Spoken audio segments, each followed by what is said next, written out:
You're worth more dead than alive, Mother. Imagine pouring your heart into raising your children, sacrificing everything, your career, your dreams, your very soul, only to hear them call you pathetic as they plot to steal your life. You're worth more dead than alive, Mother, my daughter sneered, her manicured nails tapping out my fate on her iPhone. How does a mother's love twist into a noose tightened by her own flesh and blood? Tonight, I'll tell you a story of betrayal, so cold it'll freeze your heart, a story where love battles greed, and the price is paid in blood. Will you dare to listen? Welcome to Voices of Auntie Rose, where stories of family, forgiveness, resilience, and the courage to rise above betrayal come to life with heart and soul. We're so glad you're here, joining a community that celebrates the unbreakable human spirit. Don't forget to subscribe so you never miss an inspiring story. And it would be amazing if you could like this video, share it, or drop a comment letting us know what time it is and which city or country you're watching from. Your shares and comments are the greatest gift, the powerful inspiration that keeps this channel growing and spreading meaningful life lessons every single day. Now, let's dive into today's story. The snow fell silently outside my window in our Victorian home in Beacon Hill, Boston, each flake a reminder of the cold that had settled not just over the city, but deep into my 72-year-old bones. I stood there, Eleanor Mitchell, former head nurse at Massachusetts General Hospital, watching the garden where Harold had planted those New England apple trees 47 years ago. The branches were bare now, skeletal fingers reaching toward a gray December sky. 3 months had passed since my husband's accident, 3 months since he'd supposedly fallen down our mahogany staircase and never gotten up again. My reflection in the frost-edged window showed a woman I barely recognized. The silver hair I'd always kept perfectly coiffed hung limp around my shoulders. The emerald eyes Harold had fallen in love with during those late-night shifts at the hospital were now dulled with grief and something else, a nagging suspicion that refused to let me rest. I clutched Harold's favorite Harvard mug, the one he'd used every morning for 30 years, letting the warmth seep into my trembling hands. "Mother, you really need to stop this moping around." Sarah's voice cut through my reverie like a scalpel through flesh. I hadn't heard her come in. She'd kept her key, of course.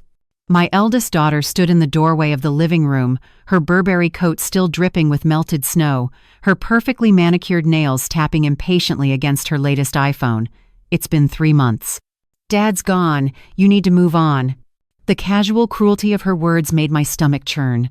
I turned to face her, searching her expertly made-up face for any trace of the little girl who used to cry when she scraped her knee, who used to call me Mommy and beg for one more bedtime story. Instead, I saw a 45-year-old stranger in a $3,000 suit, her expression as cold as the Boston winter. "Your father deserves to be mourned," I said quietly, my voice hoarse from crying. Sarah rolled her eyes, actually rolled her eyes at me, like I was some senile fool. "Oh, please, Mother, this dramatic widow act is getting old. Rebecca and I have found the perfect place for you, Beacon Hill Luxury Senior Living. It's the best facility in Massachusetts. Tom Brady's mother stayed there." "I'm not going to any facility," I said, feeling my spine straighten despite the arthritis that plagued me. "This is my home." "Your home?" Sarah laughed, a harsh sound that bore no resemblance to the giggles of her childhood.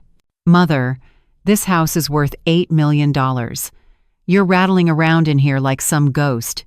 It's pathetic, frankly." David agrees with me. "It's time you faced reality." David. My son, my baby boy, who now managed a hedge fund in Chicago and hadn't called me once since Harold's funeral unless it was about estate planning. The 2 children I'd nursed through fevers, driven to endless soccer practices, sacrificed my career advancement for, they saw me as nothing more than an obstacle between them and their inheritance. "Get out," I whispered, then louder, "Get out of my house, Sarah." She laughed again, pulling out a folder from her designer handbag. "Actually, Mother, that's what we need to discuss. David and I have been talking to lawyers about power of attorney. Given your obvious decline." "My decline?" The mug slipped from my hands, shattering on the hardwood floor Harold had restored with his own hands. The hot coffee splashed across my slippers, but I barely felt it. "You want to declare me incompetent?" "We prefer in need of assistance," Sarah said, stepping over the broken ceramic without offering to help clean it up. "Face it, Mother. You're 72. You're confused. You're living in the past. And frankly, you're wasting family resources that could be better managed." Family resources, not my money, not Harold's legacy. Family resources, as if it already belonged to them. As if I was already dead, just an inconvenient zombie still walking around, keeping them from their treasure. The room spun. I gripped the windowsill, my knuckles white, my heart pounding so hard I thought it might burst from my chest. 47 years of marriage, 45 years of motherhood, and this was what it came to, being told I was pathetic by the daughter whose medical school I'd paid for, whose $300,000 wedding I'd financed, whose children's private school tuition I still quietly paid when she claimed money was tight. "Your father would be ashamed of you," I managed to say, my voice breaking. Sarah's face twisted into something ugly. "My father is dead, Mother. Dead. And you're going to join him soon enough if you keep living like this. Alone, paranoid, talking to his ghost. We're trying to help you, but you're too stubborn and senile to see it." Senile. The word hung in the air like poison gas. This woman, this stranger wearing my daughter's face, was already building her case. Every tear I'd shed for Harold would be evidence of mental decline. Every moment of grief would be twisted into incompetence. And somewhere in Chicago, David was probably drafting spreadsheets calculating how much they'd net from selling the house, liquidating the investments, dividing up the spoils of my life with Harold. After Sarah stormed out, slamming the heavy oak door so hard the antique mirror in the foyer rattled, I collapsed onto the Persian rug Harold had bought for our 20th anniversary. My body shook uncontrollably, violent tremors that started in my chest and radiated outward until even my teeth chattered. The room tilted and swayed like I was on a ship in a storm. I crawled, literally crawled, to the powder room and barely made it to the toilet before everything I'd eaten that day came back up. 3 days later, my hands were still shaking as I sat in the office of Harold's estate attorney, Marcus Whitfield. The mahogany-paneled walls of his Back Bay firm seemed to close in on me as he adjusted his wire-rimmed glasses and pulled out a thick folder marked with Harold's name. Marcus had been Harold's friend since their Harvard days, one of the few people I truly trusted. "Eleanor," Marcus began, his weathered face creased with concern, "before we begin, I need to ask, are Sarah and David joining us today?" They couldn't make it," I lied, not wanting to admit that I hadn't told them about this meeting. After Sarah's visit, I'd changed the locks. After David's call demanding I sign papers giving him temporary oversight of my finances, I'd blocked his number. Marcus studied me for a long moment, then opened the folder. "There's something unusual about Harold's will, Eleanor, something he added just 2 weeks before his death." My breath caught. 2 weeks before, Harold had been perfectly healthy then, still going to his morning swim at the country club, still working on his memoir about his years as chief financial officer at Biofarm Industries. "He left you this," Marcus said, sliding an envelope across the polished desk. It was sealed with red wax, Harold's peculiar old-fashioned touch. My name was written across it in his precise handwriting, "For my darling Eleanor, to be opened only in my absence." With trembling fingers, I broke the seal. Inside was a single sheet of paper and a small key I didn't recognize. The letter read, "My dearest Eleanor, if you're reading this, then my fears have come true. I've discovered something terrible about our children. The Patek Philippe, remember our trip to Geneva for our 25th anniversary? Check the hidden compartment. Trust no one except Marcus. I love you beyond death itself. Forever yours, Harold." The Patek Philippe. The vintage watch he'd bought in Switzerland, the one he never wore but kept in his study. Sarah had been asking about it just last week, claiming it was worth at least $200,000 and should be properly insured. "Marcus," I whispered, "did Harold say anything to you about concerns?" The attorney's jaw tightened. 3 weeks before his death, he came to me in a state I'd never seen before, agitated, frightened even. He said Sarah and David had been pressuring him to change his will, to put the house in a trust they would control. When he refused, David flew in from Chicago specifically to confront him. My stomach lurched again. I remembered that visit. David had said it was a surprise for Harold's birthday, but they'd spent hours locked in the study, and I'd heard raised voices. When Harold emerged, his face was gray, his hands trembling. He told me it was nothing, just business disagreements. "There's more," Marcus continued, pulling out another document. "Harold hired a private investigator, a former FBI agent named Chen Wei. He was investigating your children's finances. What he found. Eleanor, both Sarah and David are in serious financial trouble. The room seemed to contract around me. What kind of trouble? Sarah's real estate empire is built on massive loans. She owes nearly $12 million. The Manhattan properties, the Hamptons house, all leveraged to the hilt. David's hedge fund has been hemorrhaging money. He's been hiding losses of over $18 million from his investors. They're both facing bankruptcy within months Unless they get their inheritance, I finished, the words tasting like ash in my mouth.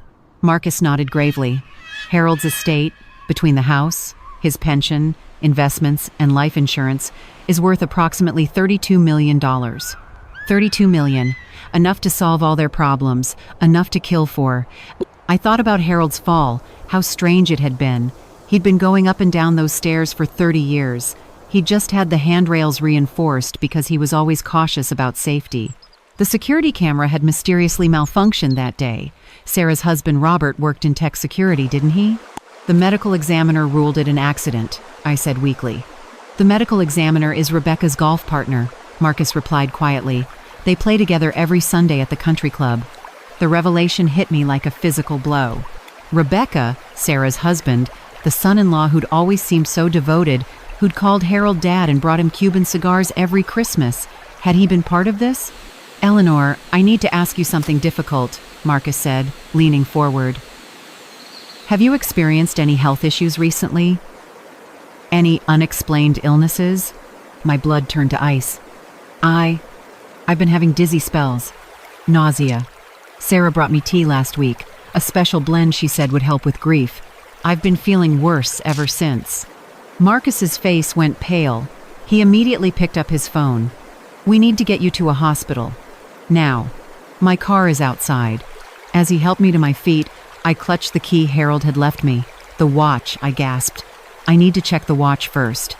We'll go to your house, get the watch, then straight to the emergency room, Marcus said firmly. And Eleanor?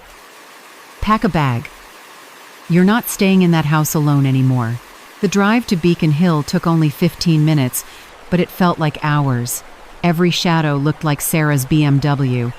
Every car behind us might be David, flying in from Chicago to finish what they'd started. Had my children really murdered their father? Were they truly trying to kill me too? As we pulled up to my house, I saw something that made my heart stop. Sarah's car was in the driveway. David's rental car was parked behind it. And there was a van I didn't recognize, Boston Mobile Medical Services painted on the side. Don't get out, Marcus commanded, locking the doors. I'm calling the police. Through the living room window, I could see figures moving inside my home. Sarah, David, Robert, and 2 people in white coats. They were in my house, going through my things, probably looking for the watch. Or worse, preparing to take me away to some facility where I'd conveniently die of complications from grief. They have keys, I whimpered. Oh God, Marcus. They're going to say I'm crazy. They're going to lock me up. And... No, they're not, Marcus said firmly, his phone already at his ear. Because Harold anticipated this. He didn't just hire a private investigator, Eleanor. He hired a team. And they've been watching your children for weeks. As police sirens wailed in the distance, growing closer, I clutched Harold's letter to my chest and wept. Not just from fear or grief, but from the devastating realization that the 2 people I'd given my life to, my very soul to, had become monsters. The sweet babies I'd nursed at my breast, the children I'd sacrificed everything for, they were prepared to murder me for money. The sirens grew louder. Through the window, I saw Sarah's face appear, her expression shifting from confusion to rage as she spotted me in Marcus's car. Our eyes met across the snow-covered garden where we'd once built snowmen together, where she'd gotten married in a dress that cost more than most people's yearly salary, where Harold had pushed the grandchildren on the swing he'd installed himself. Now it was a battlefield, and my own daughter was the enemy. The police sirens grew deafening as 3 patrol cars screeched to a halt in front of my house. Through Marcus's car window, I watched my children's faces transform from confusion to panic. Sarah rushed to the window, her mouth forming a perfect evocative of shock when she saw the officers approaching. David, ever the calculating one, was already on his phone, probably calling his lawyer. But I couldn't focus on them. My mind was drowning in memories, each one now tainted with the poison of betrayal. 47 years of marriage to Harold, 45 years of motherhood, and it all led to this moment, sitting in a car, watching police enter my home to protect me from my own children. "Eleanor, we need to get you somewhere safe," Marcus said gently, but I couldn't move. My body felt like it weighed 1,000 pounds. I closed my eyes and suddenly I was 25 again, a young nurse working the night shift at Mass General. Harold had been wheeled in after a car accident on Starrow Drive. Nothing serious, just a concussion and some bruised ribs. But the moment our eyes met, something electric passed between us. He'd smiled through his split lip and said, "Well, if I had to nearly die, at least I got an angel for a nurse." Such a terrible line, but somehow from him, it was perfect. I'd stayed past my shift to make sure he was comfortable. He'd asked me to dinner the moment he was discharged. 6 months later, we were married in the hospital chapel, surrounded by my fellow nurses and his accounting colleagues from the pharmaceutical company where he'd just started working. "Mrs. Mitchell?" A police officer was tapping on the car window. "We need you to come with us to give a statement." The present crashed back. I opened my eyes to see Sarah being escorted out of my house, her perfect composure finally cracking. "This is insane," she screamed, her designer heels slipping on the icy walkway. "That's my mother. She's having a mental breakdown. Can't you see she's being manipulated by this lawyer?" David followed, his face a mask of cold fury. He looked exactly like Harold in that moment, the same strong jaw, the same piercing blue eyes. But Harold's eyes had held warmth, love, kindness. David's held nothing but calculation and rage. "Mom," he called out, his voice carrying across the frozen garden. "Mom, please. Whatever this man has told you, it's not true. We're trying to help you." "Help me," like they'd helped Harold right down those stairs. Marcus helped me out of the car, his arm steady around my waist as my legs threatened to buckle. The cold air hit my lungs like shattered glass. I could taste bile rising in my throat again, my body's physical revolt against the emotional trauma. "I need to sit down," I gasped, and Marcus guided me to the police car. "Eleanor." Sarah broke free from the officer's grip and ran toward me, her face streaked with tears that looked almost genuine. "How could you do this to us? We're your children, your blood." She reached for me, and I flinched backwards so violently I nearly fell. The hurt that flashed across her face was so perfectly performed. For a moment, I almost believed it. This was the same girl who'd won the lead in every school play, who could cry on command, who'd convinced me at age 16 that she absolutely needed a car for her safety, only to wrap it around a tree 3 months later during a party I didn't know she was attending. "Don't touch me," I whispered.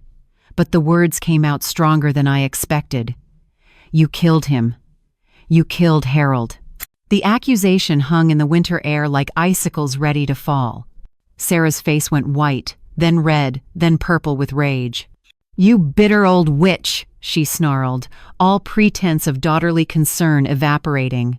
"You're so pathetic, so desperate to blame someone for your precious Harold's clumsiness that you're accusing your own children? He was old. He fell. It happens."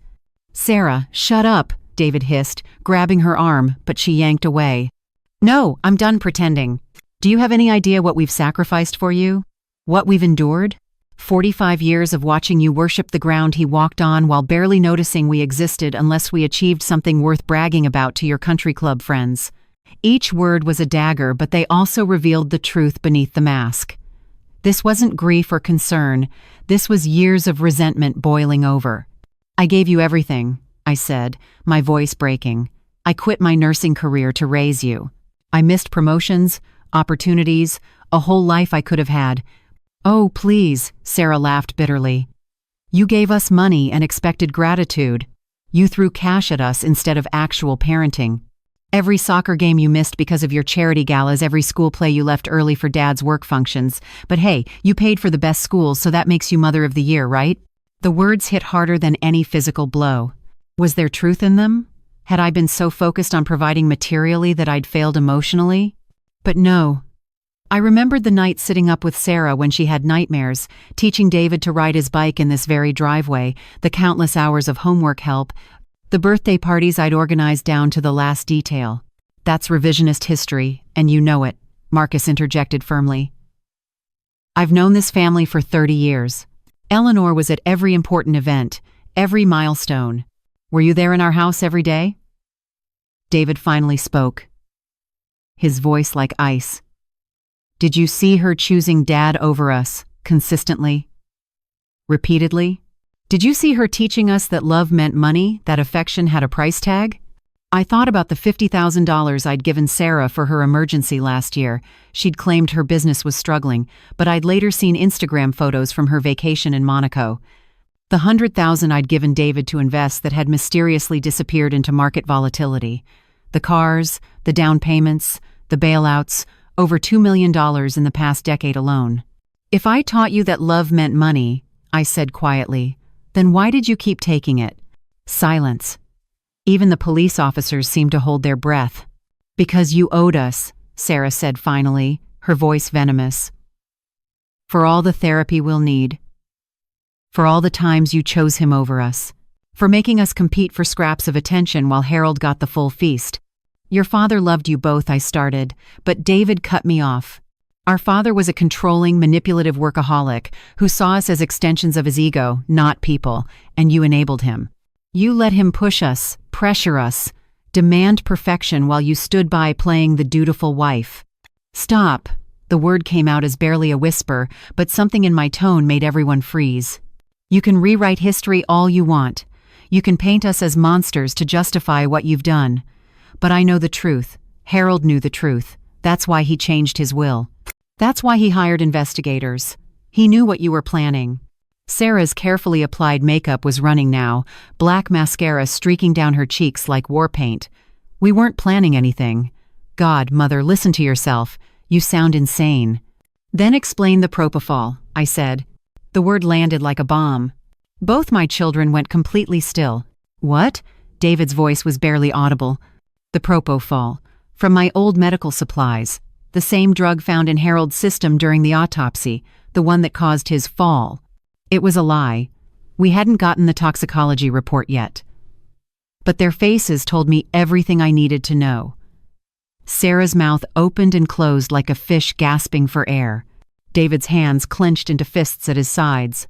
You're making things up, David said, but his voice shook. There was no autopsy. Dad was cremated. No, I said, standing despite my shaking legs. Harold's body is at the medical examiner's office. Did you really think I'd let you cremate evidence? The truth was, Harold had been cremated. It's what he'd wanted. But they didn't know that. And watching the terror bloom in their eyes, watching them realize their plan was unraveling, gave me a strength I didn't know I possessed. You're both under arrest, one of the officers said, stepping forward with handcuffs, for breaking and entering, and pending investigation for murder. As they cuffed my children, my babies, my life's work, I felt something inside me shatter completely. But underneath the broken pieces, something else emerged. Not strength exactly, but a terrible clarity. Harold was gone. My children were monsters. And I was finally, terrifyingly, free. The police station's fluorescent lights buzzed overhead, casting harsh shadows that made everyone look like suspects in a crime drama. I sat in the cold metal chair, wrapped in a blanket someone had draped over my shoulders, watching through the one-way glass as Sarah and David were processed. Fingerprints. Photographs. The whole humiliating procedure I'd only seen on television. Marcus sat beside me, his presence steady and reassuring. Eleanor, you don't have to watch this. But I did. I needed to see it, to make it real, because part of me still couldn't believe this was happening. Part of me was still waiting to wake up from this nightmare, to find Harold beside me, to discover this was all some horrible misunderstanding. Detective Patricia Morrison, a woman about Sarah's age with kind brown eyes and graying temples, entered with a cup of tea. Mrs. Mitchell, I know this is difficult, but I need to ask you about your relationship with your children. To understand what led to this, I took the tea gratefully, letting its warmth seep into my frozen fingers. Where did I even begin? How did I explain 45 years of love turning into this? I was 27 when Sarah was born, I began, my voice barely above a whisper. Harold and I had been trying for 2 years. When the doctor placed her in my arms, I thought my heart would explode from joy. She was perfect. 10 little fingers, 10 little toes, this tiny rosebud mouth that would purse when she slept. The memory was so vivid I could almost smell the baby powder, feel the weight of her in my arms. I quit my job at the hospital immediately. Harold was making good money at BioPharm, and we both agreed our children would have a full-time mother, not a nanny, not daycare, me. Detective Morrison nodded, taking notes. And David? Born 3 years later. Another perfect baby. Harold was over the moon about having a son. He'd already bought a tiny Red Sox jersey before we even left the hospital. I laughed, but it came out broken. Those early years were everything I dreamed. Saturday morning pancakes in our little apartment in Cambridge before we could afford the Beacon Hill house, teaching Sarah her ABCs while David played with blocks at my feet. Harold would come home from work and toss them in the air until they squealed with laughter. When did things begin to change? The detective asked gently. I thought about it, really thought about it. Middle school, maybe? Sarah started at Phillips Academy. We'd saved everything to afford it. Driven a 15-year-old Honda so she could have the best education. But suddenly, her classmates all had things we couldn't give her. Designer clothes, vacations in Europe, sweet 16 parties that cost more than our annual income. That must have been difficult. She was so angry, I remembered, my chest tightening. She'd come home from her friend Madison's mansion and look at our house, our perfectly nice, loving home, with such disgust. Why can't Dad make real money like Madison's father? She'd ask. Why are we so poor? You weren't poor, though, Marcus interjected. Harold was making $200,000 a year by then. Not poor by normal standards, no. But in Sarah's world, we were peasants. And David learned from watching her. He learned that love meant things. That parental worth was measured in dollars. I closed my eyes, remembering David at 14, standing in the kitchen with a report card full of A's, asking not for praise, but for the new gaming system all his friends had. When I'd suggested we celebrate with his favorite dinner instead, he'd looked at me like I'd offered him garbage. But we adjusted, I continued. Harold worked longer hours, took on consulting projects. I started selling my mother's jewelry, piece by piece. We refinanced the house, anything to give them what they seemed to need so desperately. What about college? Detective Morrison asked. Harvard for Sarah, MIT for David. Full tuition, no financial aid because we made too much on paper, $700,000 between them. Harold developed an ulcer from the stress, but he never complained. It's an investment in their future, he'd say. I remembered him hunched over his desk at midnight, calculating and recalculating, trying to make the numbers work. The vacations we didn't take, the home repairs we postponed. The medication he skipped because the co-pays added up. Sarah graduated summa cum laude, I said, pride creeping into my voice despite everything. She gave a speech at commencement about overcoming adversity. She thanked everyone except us. Harold and I sat in that auditorium, having driven all night because we couldn't afford a hotel, and she didn't even acknowledge we were there. Detective Morrison's pen stopped moving. That must have hurt. I told myself she was nervous, overwhelmed. I made excuses like I always did. When David graduated 2 years later, he did mention us as the foundation that supported his success. Like we were a scholarship fund, not his parents. Through the glass, I watched Sarah pacing in her cell, her designer suit wrinkled, her perfect hair in disarray. She looked smaller somehow, like the little girl who used to crawl into our bed during thunderstorms. But that little girl was gone, if she'd ever really existed. Tell me about the financial support after college, the detective prompted. It never stopped.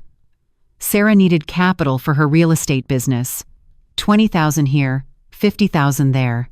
Just until I close this deal, Mom, I'll pay you back with interest. She never paid back a penny. David's hedge fund required investment minimums. $100,000. $200,000. It's can't lose, Mom. You'll triple your money. We lost everything we invested. And Harold knew? Harold knew. But he loved them. He kept saying they'd come around, that success would make them grateful. Even when Sarah didn't invite us to her engagement party. Even when David told us not to come to his office because we wouldn't fit in with his colleagues. I took a shaky sip of tea, remembering the humiliation of standing outside David's building in Chicago, holding a birthday cake I'd baked for him, while security refused to let me up because I wasn't on the list. The wedding? Detective Morrison said quietly. Sarah's wedding. The wound was still so fresh it felt like my chest might cave in. 300 guests at the Four Seasons. Tables that cost more per setting than our monthly grocery budget. An ice sculpture, a 12-piece band, flowers flown in from Holland. And we found out through Instagram. Sarah posted photos of her dress fitting, her bachelorette party in Vegas, the rehearsal dinner, always with the caption, "Surrounded by everyone who matters." You weren't invited to your daughter's wedding? We were told it was intimate family only. But Harold's brother was there. My sister saw the photos. Sarah's college roommate was a bridesmaid. The intimate family was everyone except us, the people who'd paid for the wedding dress she wore, the education that got her the job to afford the lifestyle she flaunted. Marcus handed me a tissue. I hadn't realized I was crying. 2 days after the wedding, I continued, Sarah called. Not to apologize, to ask for $40,000 for the honeymoon house rental in Tuscany. She said, and I quote, "It's what parents do for their children. Don't be selfish." What did you say? I gave it to her. God help me, I gave it to her. Harold was against it, but I thought if I just loved them enough, gave them enough, they'd finally see us as worthy of their love in return. Detective Morrison leaned forward. Mrs. Mitchell, what you're describing is financial and emotional abuse. Your children systematically exploited your love and generosity. But I let them, I whispered. I taught them that my worth was in what I could provide. Every time I gave in, I reinforced that pattern. I created these monsters. No, Marcus said firmly. You loved your children. They chose to exploit that love. That's on them, not you. Through the glass, David was now talking to someone on the phone, probably his lawyer. His face was animated, angry, gesturing wildly. He looked exactly like he had at 16 when we'd said no to a ski trip to Aspen, indignant that we'd dare deny him anything. The private investigator Harold hired, I said suddenly. Chen Wei, has he found anything else? Detective Morrison and Marcus exchanged glances. Mrs. Mitchell, the detective said carefully.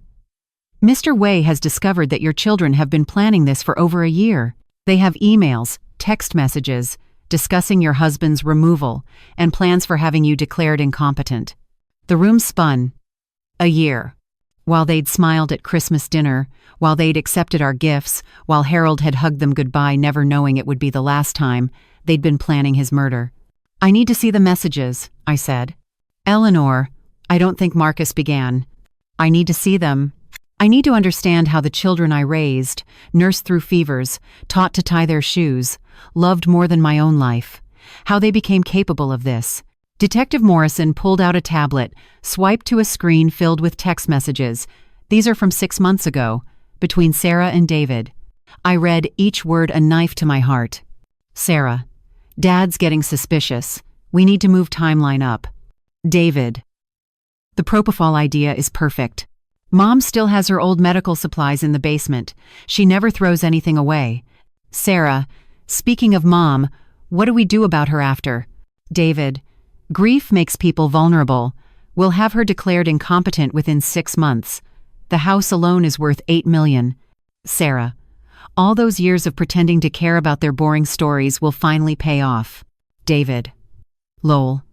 Remember when Mom made us do those family game nights? So pathetic. Sarah, the way she still thinks we love her, almost feel sorry for her. Almost. I pushed the tablet away, ran to the trash can in the corner, and vomited until there was nothing left. My babies, my precious babies, laughing about my love for them, calling me pathetic, planning my destruction like a business transaction. You've made it this far, go ahead and hit. Like to let me know you're still with me. You know, every share you make might help someone out there find a little hope. And before we continue, don't forget to subscribe, because who knows, the next story might just touch your heart. Marcus held my hair back, supported me as I retched and sobbed. I gave them everything. I gasped between heaves. Everything. And they gave you nothing in return, he said gently. Eleanor, you're free now. Free from their manipulation, their greed, their cruelty. Harold's final gift to you was exposing who they really are. As I straightened up, wiping my mouth, I caught my reflection in the dark window. I looked destroyed, yes, but also, somehow, clearer. The delusions were gone. The desperate hope that had kept me enslaved to my children's demands had finally died. They weren't my children anymore. They were Harold's killers, and I would make sure they paid for every second of pain they'd caused him, and me. 3 weeks had passed since that horrible night at the police station. Sarah and David had been released on bail, $2 million each, posted by their high-powered attorneys. The judge had ordered them to stay away from me, but restraining orders were just pieces of paper, and paper couldn't stop the relentless phone calls from unknown numbers, the letters slipped under my door, the feeling of being watched every time I left the house. I sat in my kitchen, the morning sun streaming through windows that Harold had installed himself 20 years ago, when a knock came at the door. Through the peephole, I saw a man in an expensive suit holding a briefcase, not a lawyer this time, but worse, a real estate developer. "Mrs. Mitchell? I'm James Crawford from Boston Premier Development. I understand you might be interested in selling this magnificent property." "I'm not," I said through the closed door. "Ma'am, if I could just have 5 minutes of your time, we're prepared to offer $12 million. Cash. You could close within a week and never have to worry about maintenance or property taxes again. $12 million, $4 million more than the house was worth. This wasn't a normal offer. This was Sarah and David's doing, trying to force me out through intermediaries. Go away, Mr. Crawford, or I'll call the police." "Mrs. Mitchell, at your age, maintaining a house this size must be exhausting. Wouldn't you be happier in a nice retirement community? Somewhere with medical staff, organized activities, people your own age?"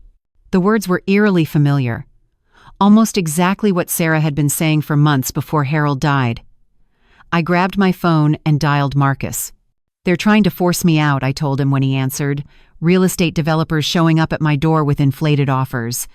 "Document everything," Marcus said immediately. "Get his business card if you can." This could be harassment. But when I opened the door to confront Crawford, he was already gone. Only a business card remained, tucked into the doorframe. Boston Premier Development, a company that, when Marcus investigated, turned out to have been incorporated just 2 days ago, with David's college roommate as the registered agent. That afternoon, the pressure intensified. My neighbor, Mrs.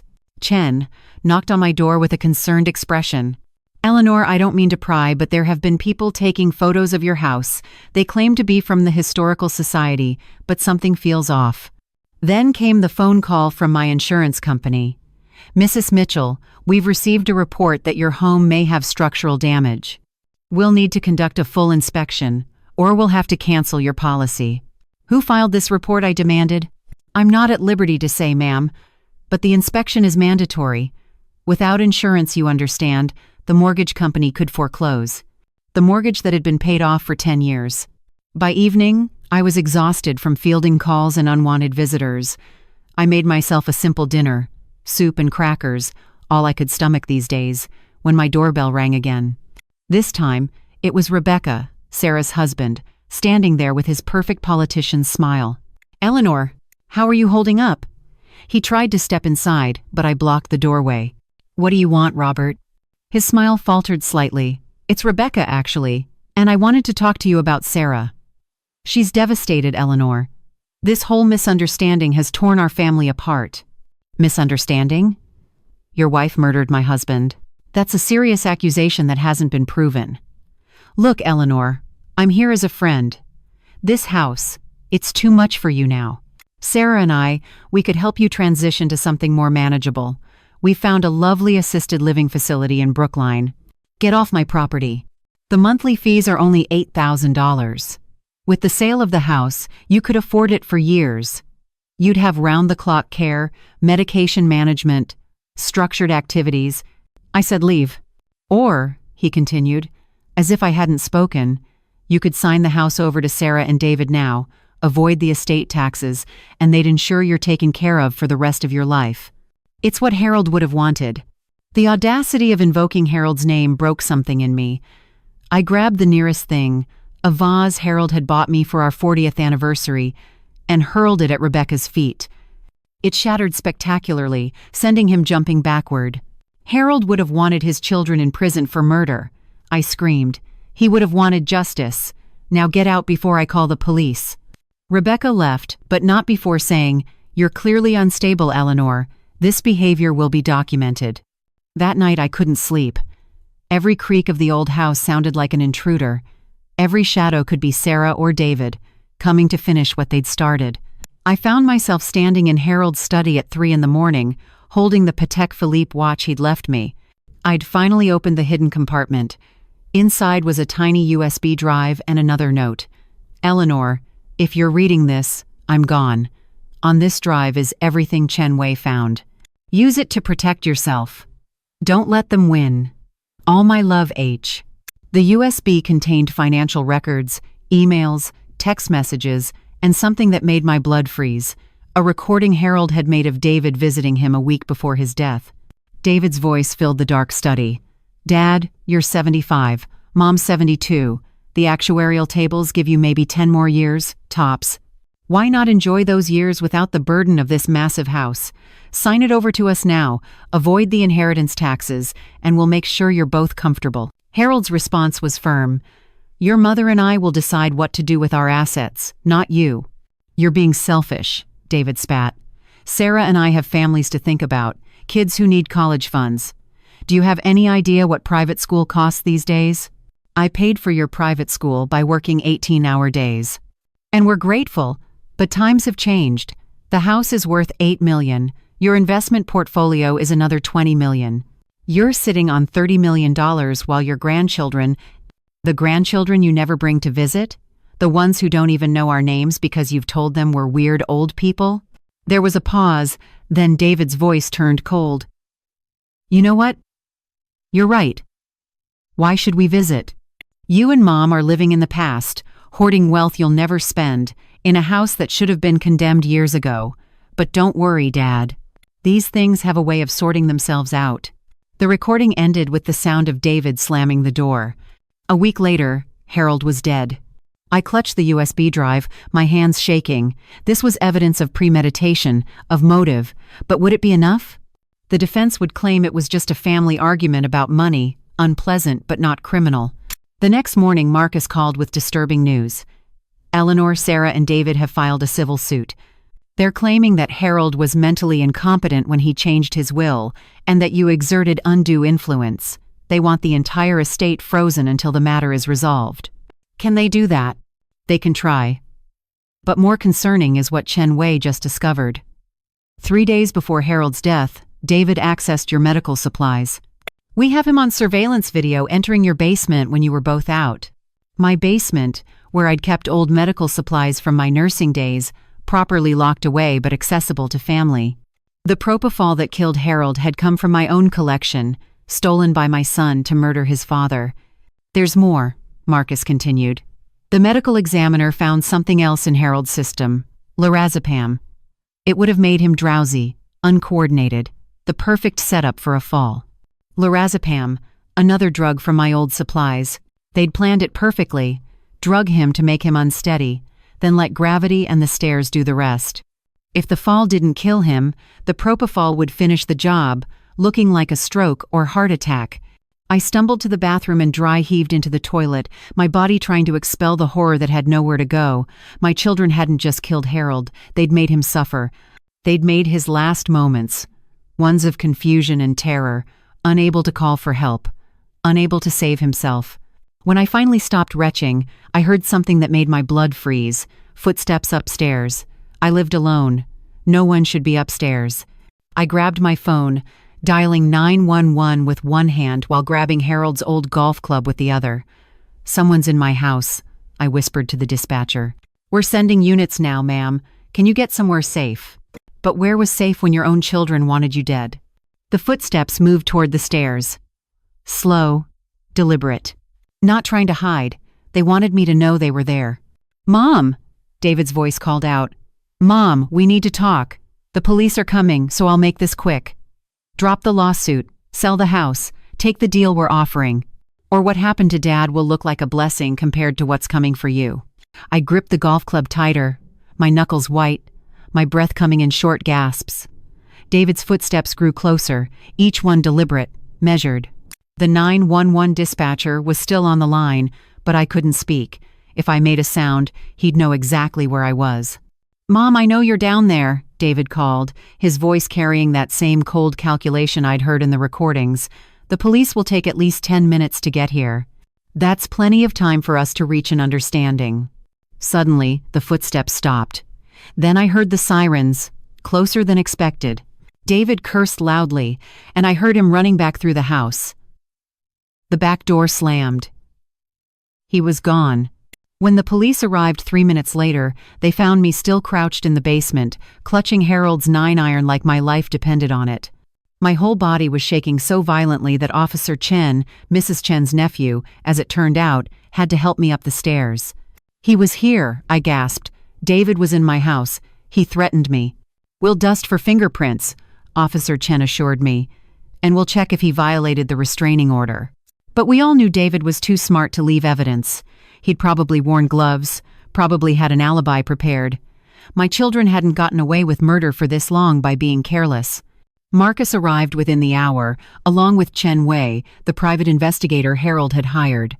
Chen Wei was a compact man in his 50s, with intelligent eyes that missed nothing.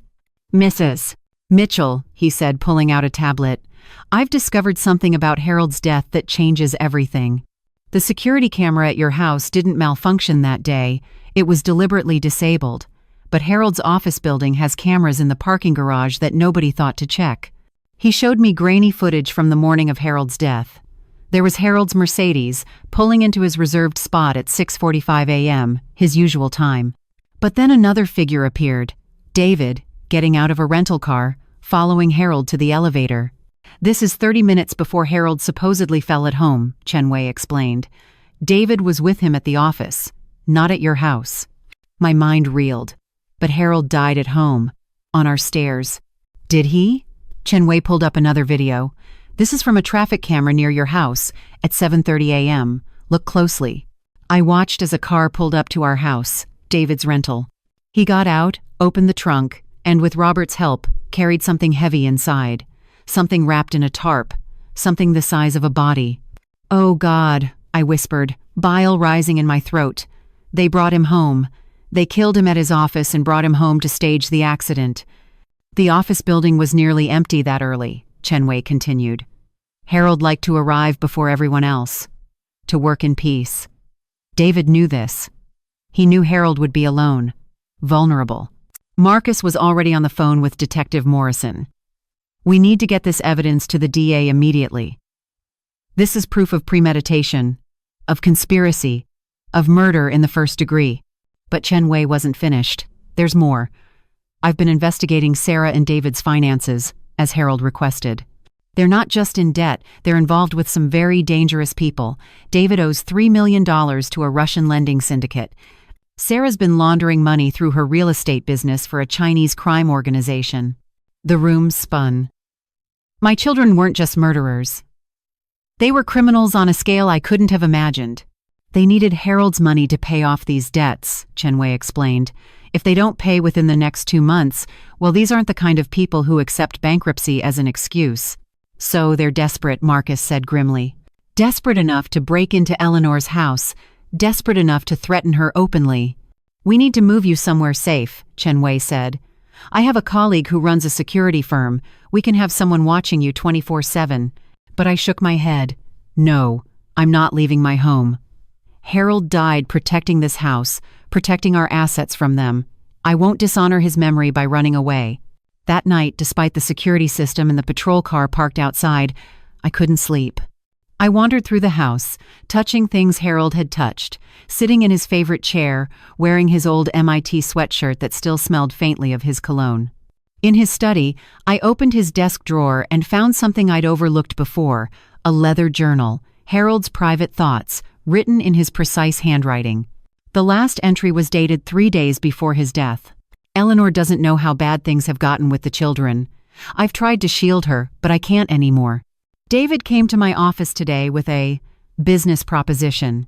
He wanted me to mortgage the house, liquidate my retirement accounts, and give him and Sarah $15 million each. When I refused, he said something that chilled me to my bones. "Old people have accidents all the time, Dad. Stairs are particularly dangerous at your age." "I've changed my will," hired Chen Wei, "and documented everything I can. If something happens to me, I pray Eleanor finds this. My darling, if you're reading this, know that I love you more than life itself. Don't let them win. Fight them with everything you have. And remember, the Patek Philippe holds more than just memories. There's a second compartment. A second compartment? With trembling fingers, I examined the watch more carefully. There, a tiny latch I'd missed before. Inside was a key and a business card. First Boston Trust, Safety Deposit Box 472. The next morning, accompanied by Marcus and Chen Wei for protection, I went to the bank. The safety deposit box contained everything: financial records proving David and Sarah's illegal activities, recordings Harold had made of their threats, and $60 million in bonds we never knew he had. Harold moved money secretly over the past year, the bank manager explained. He said he was protecting his wife's future. He seemed afraid. $60 million. Harold had been quietly building a fortress of wealth where our children couldn't reach it. He'd known they would come for him, and he'd prepared. But the most shocking discovery was a letter from Harold to the district attorney, dated a week before his death. If you're reading this, I'm dead, and my children are responsible.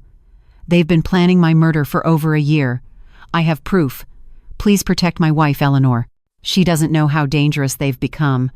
They will come for her next. Marcus immediately called Detective Morrison. We have enough evidence to upgrade the charges to first-degree murder with special circumstances. This could be a capital case. As we left the bank, my phone rang. Sarah. Hello, Mother, she said, her voice sickeningly sweet. I heard you found Dad's little insurance policy. $60 million is a lot of money, more than enough to share. What do you say we make a deal? $30 million each for David and me. You keep the house and your freedom. Otherwise, well, accidents happen. Dad learned that the hard way. You just confessed to murder on a recorded line, I said coldly. Sarah laughed. Prove it. My lawyer says grief makes people imagine things. Besides, who's going to believe a 72-year-old woman with a history of mental instability? What history? The one we're creating. Did you enjoy the tea I brought you last month? The one with the special herbs? It's amazing what certain substances can do to someone's mental state over time. Paranoia, confusion, memory loss, all documented in the medical records we've been carefully building. The tea. I'd been drinking it for weeks before Harold's death, thinking Sarah was finally showing some care. She'd been poisoning me, creating a paper trail of mental decline. The police have the tea, I lied. They're testing it now. The silence on the other end told me I'd hit a nerve. You're lying, Sarah said, but uncertainty crept into her voice. Am I? Or did Harold teach me well about protecting myself? Goodbye, Sarah. The next time we speak will be in court. I hung up, my hands surprisingly steady. Harold had protected me even in death, and now it was my turn to honor his memory by seeing justice done. The toxicology report arrived 3 days later, hand-delivered by Detective Morrison herself. She sat across from me in my living room, her face grave, holding a folder that would change everything. Eleanor, I need to prepare you for what's in this report, she said gently. Harold didn't die from the fall. He was alive when they brought him home. The words hit me like a physical blow. I gripped the arm of my chair, my vision blurring. What do you mean, alive? The propofol and lorazepam in his system. They were administered in 2 separate doses. The first at his office, enough to incapacitate him. The second, she paused, choosing her words carefully. The second was a lethal dose, administered approximately an hour later. Based on the absorption rates and stomach contents, Harold was conscious for at least 30 minutes after they brought him home. Conscious.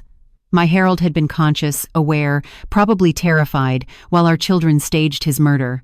There's more, Detective Morrison continued. We found evidence of restraint marks on his wrists. Very faint, but consistent with zip ties. They held him somewhere before positioning him at the bottom of the stairs. I ran to the bathroom and vomited until my stomach was empty, then continued dry heaving until my ribs ached. The detective held my hair back, rubbing my shoulder gently. They tortured him. I gasped between heaves. My babies tortured their father. We also found something else, Detective Morrison said when I'd finally stopped shaking. Harold's phone records show he tried to call 911 at 7:15 that morning. The call lasted 3 seconds before being disconnected. Then he tried to call you, Eleanor. That call was also terminated after 2 seconds. Harold had tried to call me. In his last moments, terrified and dying, he'd tried to reach me and I'd been in the shower, oblivious, thinking he'd already left for work. I could have saved him, I sobbed. If I'd heard the phone. No, Detective Morrison said firmly. David and Sarah would have killed you too. Harold's last act was probably trying to warn you to stay away. That night, I couldn't stay in the house. Every corner held memories that now felt tainted with horror. I checked into a hotel under Marcus's name, but even there, I couldn't escape the images flooding my mind. Harold, drugged and confused, trying to fight off his own children. Harold, reaching for his phone with hands that wouldn't quite work right, desperate to hear my voice one last time. At 3 a.m., my phone rang. Unknown number. Against my better judgment, I answered. Can't sleep, Mother? David's voice was casual, almost amused. Thinking about Dad? About how he looked at the end? I bet you're wondering if he knew it was us. The police are tracing this call, I said, though my voice shook. Oh, he knew, David continued as if I hadn't spoken. You should have seen his face when he realized his own son was killing him. The disappointment was almost comical. David, he said, I'm your father, as if that mattered. As if that ever mattered. You monster, I whispered. Monster? No, Mother.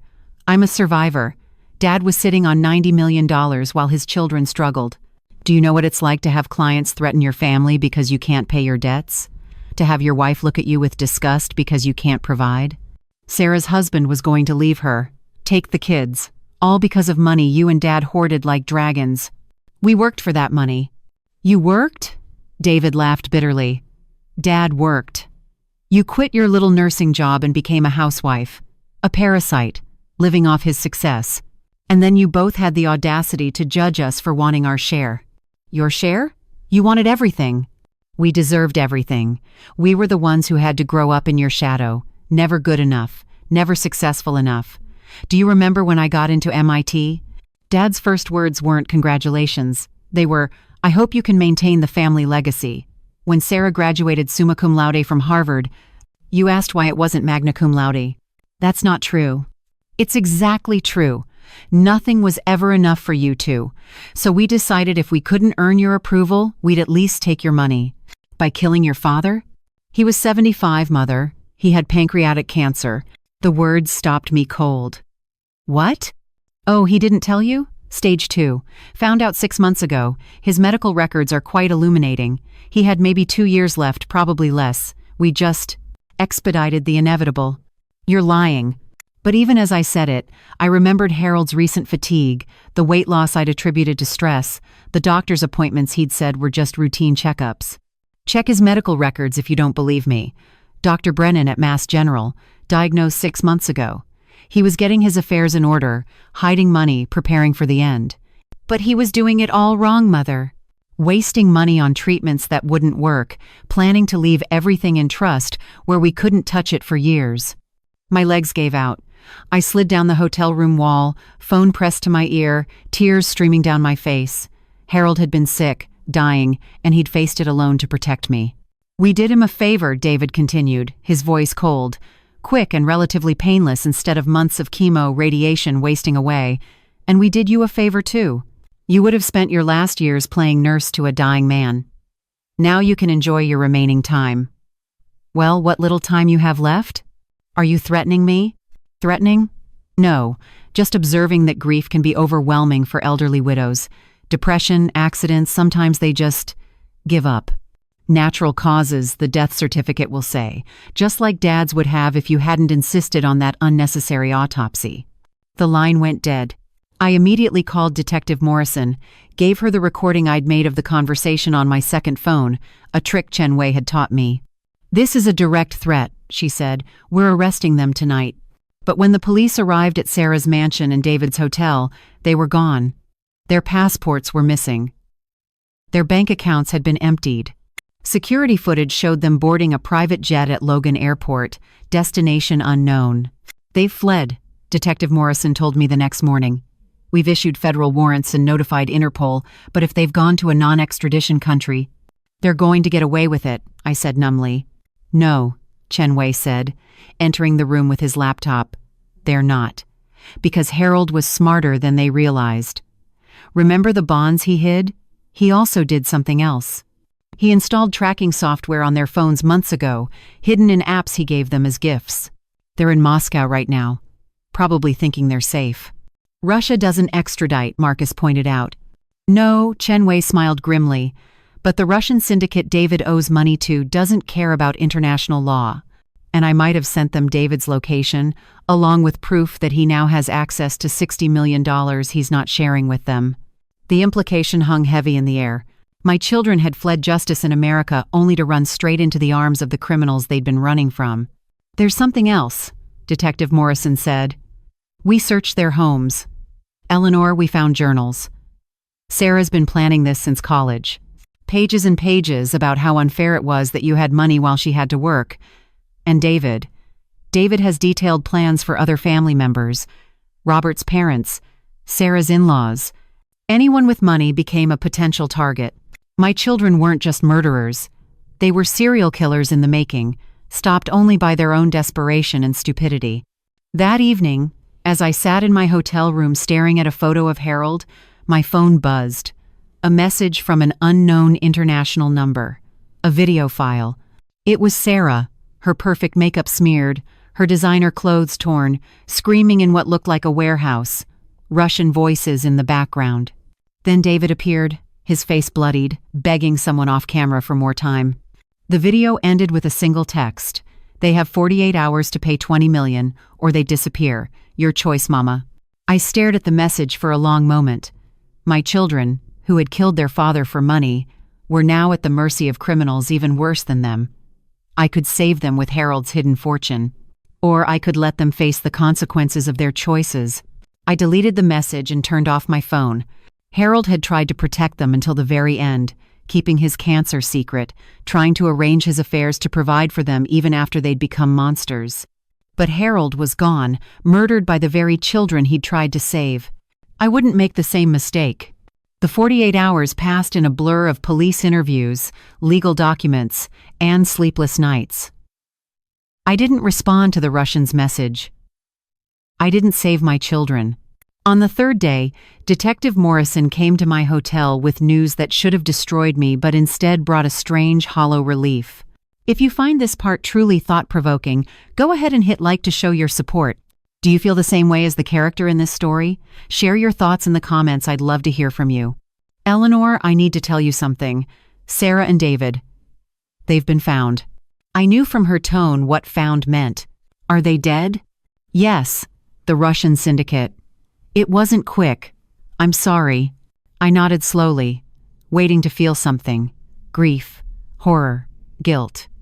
But there was only emptiness where my maternal love used to live. They had killed that part of me when they murdered Harold. We need to discuss the funeral arrangements, Detective Morrison continued gently. Their bodies are being repatriated. A funeral. I had to bury my children 3 months after burying my husband. The same children who had murdered him. No, I said firmly, I won't organize their funerals. They died as criminals fleeing justice. Let the state deal with them. The detective looked shocked. Eleanor, they're still your children. My children died years ago, Detective. What's being shipped back are the remains of Harold's killers, nothing more. But Sarah's husband Robert had other ideas. 3 days later, he showed up at my hotel looking haggard and desperate. The FBI had frozen all of Sarah's assets as proceeds of crime. He had nothing left. Eleanor, please, he begged, actually getting on his knees in the hotel lobby. Whatever Sarah did, she was still my wife, the mother of my children. They deserve a proper burial. The way Harold deserved not to be murdered? I asked coldly. I didn't know, Robert sobbed. I swear to God, Eleanor, I didn't know what they were planning. Yes, I helped David carry something that day, but he told me it was equipment from Harold's office. I never imagined. I never knew it was Harold's body. Looking at him broken on that marble floor, I almost believed him. Almost. Fine, I said finally. I'll pay for basic burial. No service. No headstones with the Mitchell name. They forfeit that right when they killed the man who gave it to them. The burial was scheduled for the following Monday, exactly 3 months and 5 days after Harold's funeral. I arranged everything through Marcus. The cheapest caskets, a remote corner of a public cemetery outside the city. No flowers, no announcement, no clergy. Just 2 holes in the ground for the 2 people who had destroyed everything I'd held dear. But word got out anyway. On the morning of the burial, reporters gathered at the cemetery gates. "Mrs. Mitchell, how does it feel to bury your children? Do you blame yourself for their crimes?" I said nothing, walking past them with Marcus on one side and Chen Wei on the other, my bodyguards now since the threats had started coming from David's other creditors who thought I had their money. At the graveside stood a small, pathetic group. Robert with his 2 children, looking lost and frightened, Sarah's former business partner, probably there to make sure she was really dead. A few curious strangers. And surprisingly, Jennifer Harrison, the young nurse from my old hospital who'd been like a daughter to me before Sarah and David drove her away with their jealousy. "Eleanor," Jennifer said softly, taking my hand, "I'm so sorry for everything." The gravedigger looked at me expectantly, waiting for some words to be spoken. But what could I say? Here lie 2 murderers who happened to share my DNA. Finally, Marcus spoke. "We gather here to mark the end of a tragedy that began with greed and ended with justice, however brutal. May God have mercy where humans could not." As the caskets were lowered into the ground, Robert's children, my grandchildren whom I barely knew because Sarah had kept them from me, began to cry. The youngest, barely 6, tugged on my coat. "Grandma Eleanor? Mommy's not really in that box, right? She's coming back?" I looked down at this innocent child who had no idea her mother was a monster, and for the first time since learning of Sarah and David's deaths, I felt my heart break. "No, sweetheart," I said gently. "She's not coming back." "But why?" "Mommy said she was going on a trip. She said she'd bring me presents from Russia, where she'd fled after murdering her father, where she'd thought she could escape justice with blood money. Sometimes people go on trips they can't return from," I told the child. "Like Grandpa Harold?" "Yes," I whispered, "like Grandpa Harold." Robert pulled his children away, shooting me a look of pure hatred, as if I was the villain in this story, as if I had driven Sarah to murder rather than the other way around. As dirt was being thrown onto the caskets, my phone vibrated. A message from an unknown number, but this time with a Boston area code. "You think it's over, but it's not. Sarah and David had partners. We know about the 60 million. Pay or join your family." I showed the message to Chen Wei, who immediately began tracing it. "Eleanor," he said quietly, "we need to get you out of here. Now." As we hurried to the car, I took one last look at the 2 fresh graves. No headstones yet, just wooden markers with case numbers instead of names. The FBI had insisted on that, no glorifying criminals. In the car, Chen Wei was on his phone, speaking rapid Mandarin. When he hung up, his face was grim. "The Chinese syndicate Sarah was laundering money for, they believe she hid assets before she died. They're coming for you." "Let them come," I said, exhausted beyond measure. "I've lost everything already." "No," Marcus said firmly. "Harold didn't sacrifice everything for you to give up now. We're moving you to a safe house. Today." But I wasn't listening anymore. I was staring at the wooden markers getting smaller in the rear window, thinking about the babies I'd carried for 9 months each, the children I'd taught to walk and talk, the monsters they'd become. That evening in the safe house Marcus had arranged, I found myself going through old photo albums Jennifer had salvaged from my home. There was Sarah at 5, missing her front teeth, grinning as she showed off a drawing she'd made of our family. David at 3, asleep in Harold's arms after a bedtime story. The 4 of us at Christmas, matching pajamas, genuine smiles, before money became their god and greed their religion. "When did I lose them?" I asked Jennifer, who'd insisted on staying with me despite the danger. "You didn't lose them, Eleanor," she said gently. "They lost themselves. They chose money over love, greed over family. That's not on you." A knock at the door made us both freeze. Chen Wei checked the security camera, then relaxed slightly. "It's a courier. Legal documents from Marcus." The package contained Harold's final testament, not the will which was tied up in legal battles, but a personal letter he'd written to be delivered after the resolution of his estate. With shaking hands, I opened it.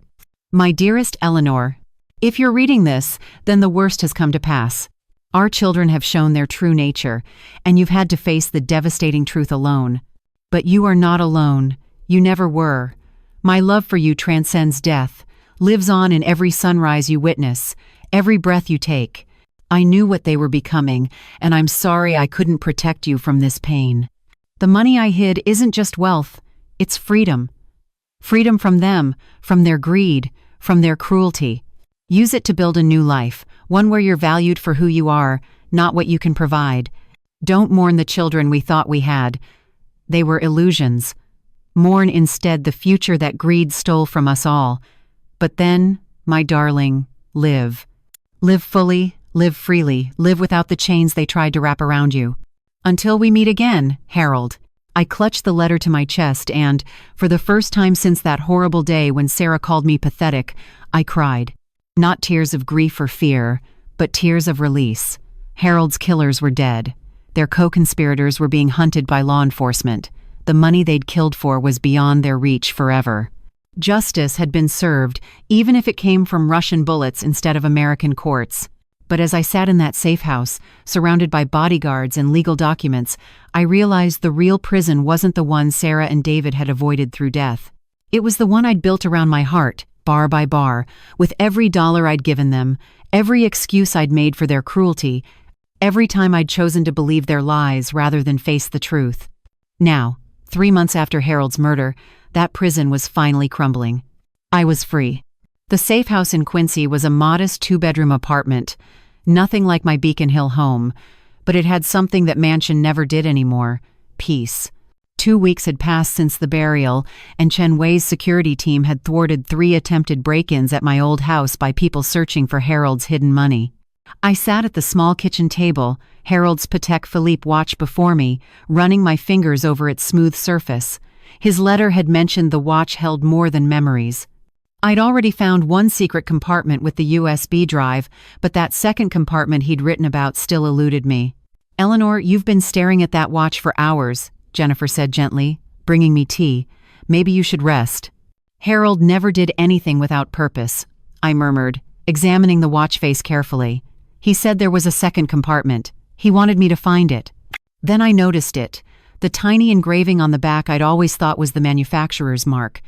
But looking closer with the magnifying glass Chen Wei had left, I realized it was Harold's own microscopic handwriting, "Our song, my love." Our song, "The Way You Look Tonight" by Frank Sinatra. We danced to it at our wedding, on every anniversary, even in the kitchen sometimes when the mood struck. The melody. I began turning the watch's crown in the rhythm of the song's opening bars. Click, click, pause, click, pause, click, click. A nearly inaudible pop, and suddenly a second compartment opened, even smaller than the first. Inside was a micro USB, barely larger than my fingernail. "Jennifer, get Chen Wei," I said, my voice shaking. "Now." Within minutes, Chen Wei arrived with his laptop, along with Marcus, who'd been reviewing legal documents in the next room. We gathered around as Chen Wei inserted the tiny drive. A single video file appeared, dated 1 week before Harold's death. Harold's face filled the screen, but this wasn't the Harold I'd last seen. He looked haggard, frightened, but determined. "Eleanor, my darling, if you're watching this, then you've found both compartments and you know the truth about our children. What I'm about to tell you will hurt, but you need to know everything to protect yourself." Harold glanced off camera nervously, then continued. "Sarah and David aren't just planning to kill me. They're part of something bigger. Through my investigation, I've discovered they've been running what amounts to a murder-for-hire service targeting elderly parents. They connect desperate adult children with solutions to their inheritance problems. The Chinese syndicate, the Russian mob, they're not just creditors, they're clients and partners." My blood turned to ice. Jennifer grabbed my hand as Harold continued. "I have evidence of at least 7 other cases. Elderly parents who died in accidents after their children worked with Sarah's real estate company or invested with David's hedge fund. They would identify targets, provide the methods, even help stage the scenes. The death of Martha Blackwood last year? She didn't fall in her bathtub. Her son Paul paid David $200,000 to make it happen." Chen Wei paused the video. "Martha Blackwood. I remember that case. Wealthy widow in Cambridge, died in a bathroom fall, left everything to her son who was deeply in debt. Keep playing it," I whispered. Harold reappeared, holding up documents. I've compiled everything: bank records, encrypted communications, even recorded conversations. It's all on this drive. Chen Wei has copies of everything in a safety deposit box in Montreal, number 7891 at Royal Bank, under the name William Thompson. The key is hidden in my old tackle box in the garage, inside the bottom compartment. He paused, tears in his eyes. Eleanor, I'm scared. Not of dying. I've made peace with that. The cancer diagnosis was actually a relief because I thought I'd die before they could hurt me. But I'm terrified of what they might do to you. They've been poisoning you slowly with that tea, trying to create a paper trail of mental decline. Don't drink anything they give you. Trust no one except Marcus and whoever he vouches for. The video shifted, showing Harold holding up his phone. I'm about to record them. David's coming to my office tomorrow morning to make his final threat. I'll have everything recorded. If something happens to me, use this to destroy them. Not just Sarah and David, but their entire network. Harold moved closer to the camera. My darling Eleanor, I failed as a father. I saw the signs but ignored them, made excuses, enabled them with money and opportunities. I thought love could change them. I was wrong. They're not our children anymore. They're predators, and you're their next prey. But you're stronger than they know. You survived losing your parents young. You survived my cancer diagnosis alone because I was too cowardly to tell you, and you'll survive this. In the garage, behind the old freezer, there's a panel. Behind it is a bag with $500,000 in cash, gold coins, and clean phones. If everything goes wrong, run. Don't try to save anything, just run. Harold's voice broke. I love you more than words can express. Every morning for 47 years, waking up beside you has been my greatest joy. Don't let their evil destroy your capacity for happiness. Live, my darling. Live free of them. Live in spite of them. Live for both of us. The screen went dark. I sat in stunned silence as Chen Wei immediately began accessing the files on the drive. Names, dates, amounts, methods. A catalog of horror orchestrated by my children. The Blackwood case was just the beginning. An elderly couple in Brookline, dead in a car accident after their brakes failed. A grandfather in Newton, overdosed on medication his grandson had access to. Each death generating hundreds of thousands in fees for Sarah and David's murder consultancy. This is enough to expose an entire network, Marcus said, his face pale. We need to get this to the FBI immediately. Wait, Chen Wei said, scrolling through files. There's something else here. A list of future targets. My heart stopped as I read the names. Robert's parents, Sarah's in-laws, scheduled for resolution next month. 3 other elderly couples, all with adult children who'd recently contacted David's firm. They were going to keep killing, I whispered. Even if they'd succeeded with Harold and me, they would have kept killing. The Russians didn't just execute 2 fugitives, Chen Wei said grimly. They eliminated 2 serial killers. Jennifer was crying silently. Eleanor, how are you even processing this? Your children were monsters, I finished. They were monsters wearing human faces, using my womb as their entry into this world to spread death and misery. Every time I held them, nursed them through fevers, celebrated their achievements, I was raising killers. Marcus placed the files in a secure briefcase. I'm taking this to FBI headquarters now. This is going to be the biggest elder abuse case in Massachusetts history. After he left, I sat with Jennifer and Chen Wei in heavy silence. The apartment felt smaller, suffocating. My entire life had been built on a lie. The family I'd cherished, the children I'd sacrificed everything for, they'd been planning murder while eating at my table, accepting my love while calculating my worth in dollars. There's something else, Chen Wei said quietly, pulling up another file. Harold had you investigated too, Eleanor, not because he didn't trust you, but to protect you. He documented every penny you gave the children, every sacrifice you made, every time they emotionally manipulated you. It's all here, evidence that you were a victim, not an enabler. I looked at the screen, seeing my life laid out in data points. $2.3 million given over 15 years. 43 documented instances of emotional manipulation. 17 times I'd canceled my own medical appointments to help with their emergencies. My entire existence reduced to a spreadsheet of exploitation. He knew I'd blame myself, I realized. Harold knew I'd think I was responsible somehow. You're not, Chen Wei said firmly. This document proves it. You were a loving mother, manipulated by sociopaths who happened to share your DNA. That night, unable to sleep, I stood by the window watching the sparse traffic on the street below. Somewhere out there were 7 families who didn't know their loved ones had been murdered. 7 families like mine, destroyed by greed masquerading as love. Tomorrow, they would know the truth. The FBI would contact them, reopen cases, exhume bodies. The network Sarah and David had built would crumble, taking down dozens of conspirators. But tonight, in this small apartment that smelled of Jennifer's tea and Chen Wei's cigarettes, I was just a 72-year-old widow coming to terms with the fact that I'd given birth to evil. Harold had known. He died trying to protect me from them, from the truth, from the horror of what our children had become. His last act of love was ensuring their evil died with them, even if it meant dying himself. I touched the watch on my wrist, feeling closer to Harold than I had since his death. He'd left me breadcrumbs to follow, truth to uncover, justice to pursue. I found it all, my love, I whispered to the darkness. Every secret, every truth. They're gone now, and their evil empire is crumbling. You can rest. A warm breeze touched my face despite the closed window, carrying the faint scent of Harold's cologne. Maybe it was my imagination. Maybe it wasn't. Either way, I chose to believe Harold heard me. The FBI raid happened at dawn, synchronized across 3 states. Marcus called me at 5:30 a.m., his voice electric with urgency. Eleanor, turn on the news. Channel 5. I fumbled for the remote in the safe house's dim living room. The screen blazed to life with breaking news footage, federal agents swarming homes in Beacon Hill, Brookline, and Newton. The headline scrolled beneath. Massive elder murder conspiracy uncovered. Dozens arrested. Harold's evidence is bringing them all down, Marcus said through the phone. Paul Blackwood was arrested 20 minutes ago. They found him trying to destroy documents in his fireplace. On screen, a disheveled man in pajamas was being led away in handcuffs, the same man who'd cried so convincingly at his mother Martha's funeral last year. The reporter was breathless with details. Federal authorities say this investigation, dubbed Operation Final Inheritance, has uncovered a sophisticated murder-for-hire network targeting elderly parents.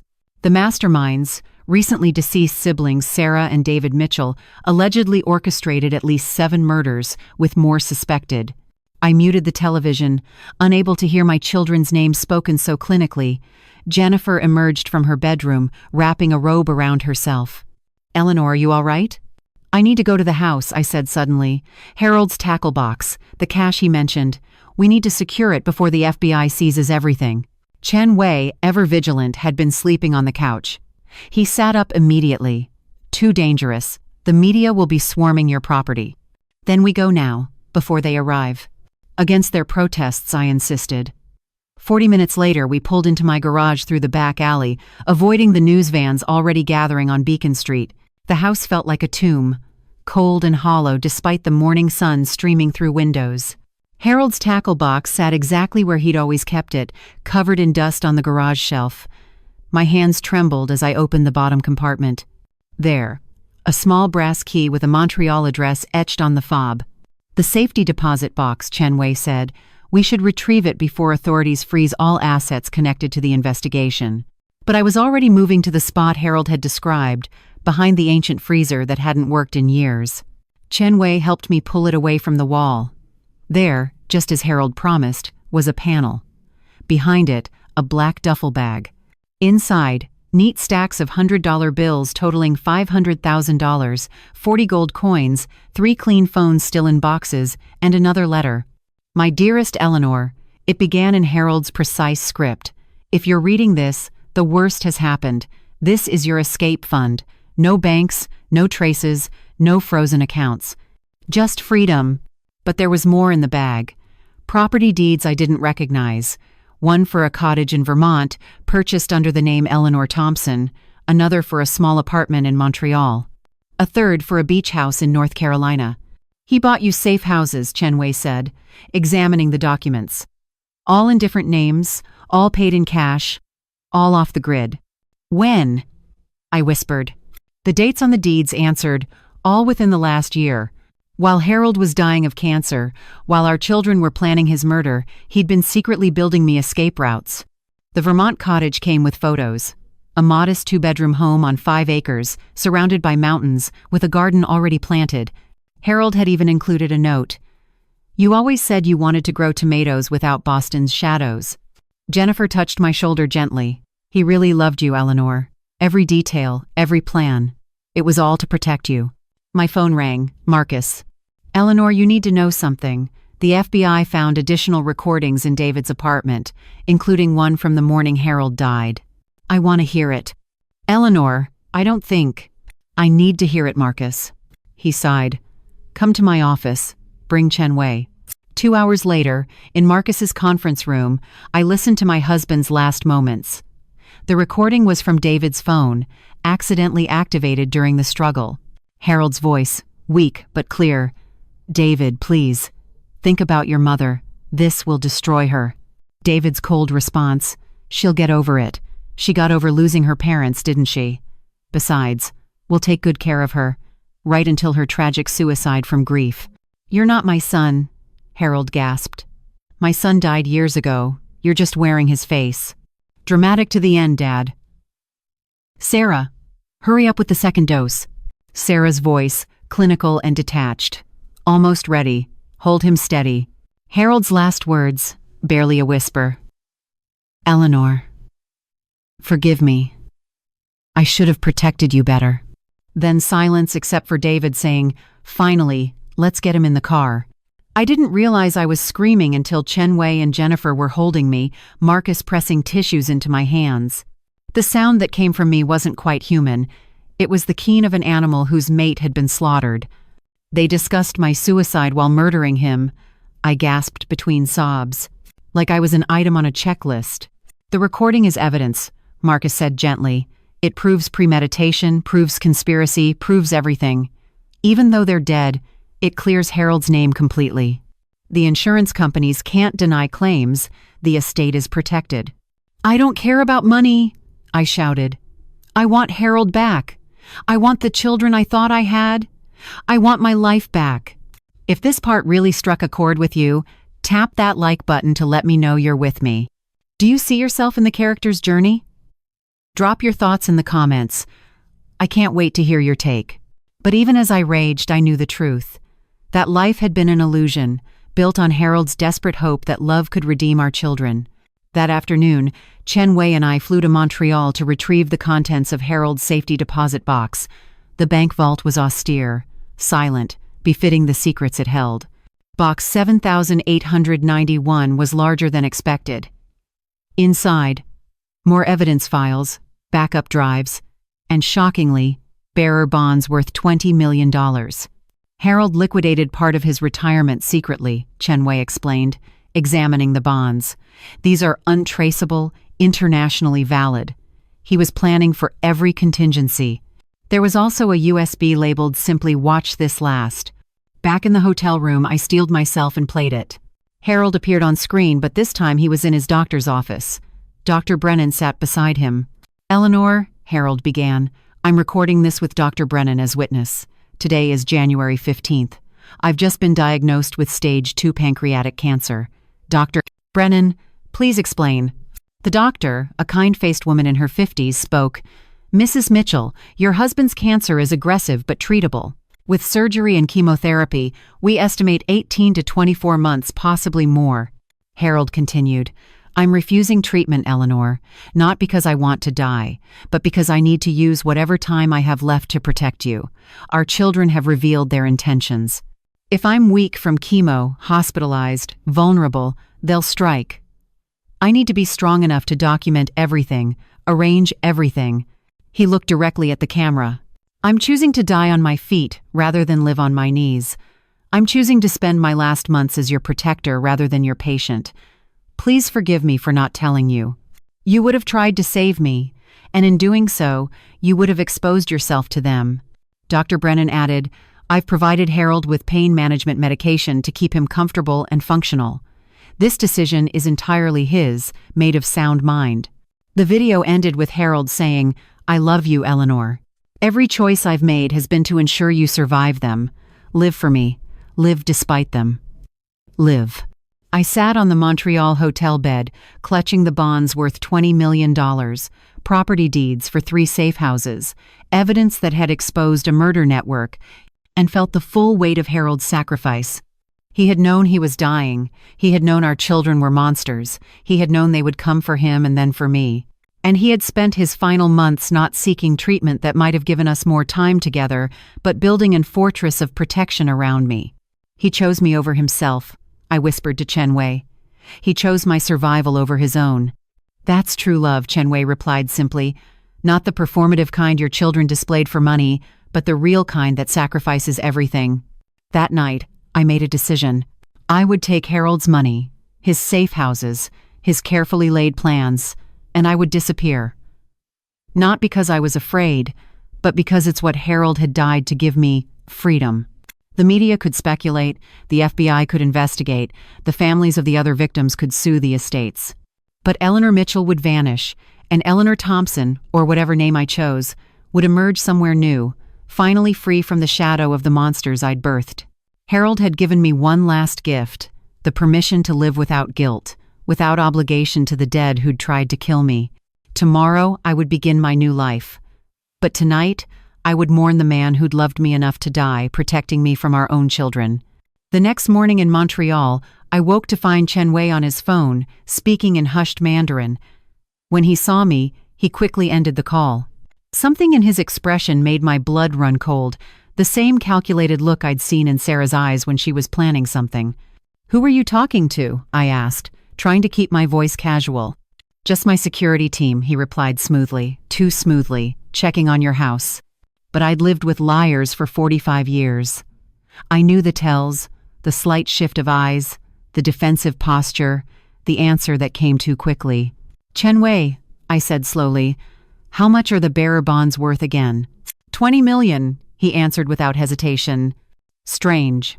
Yesterday you said 18 million. His face went still. "You must have misheard."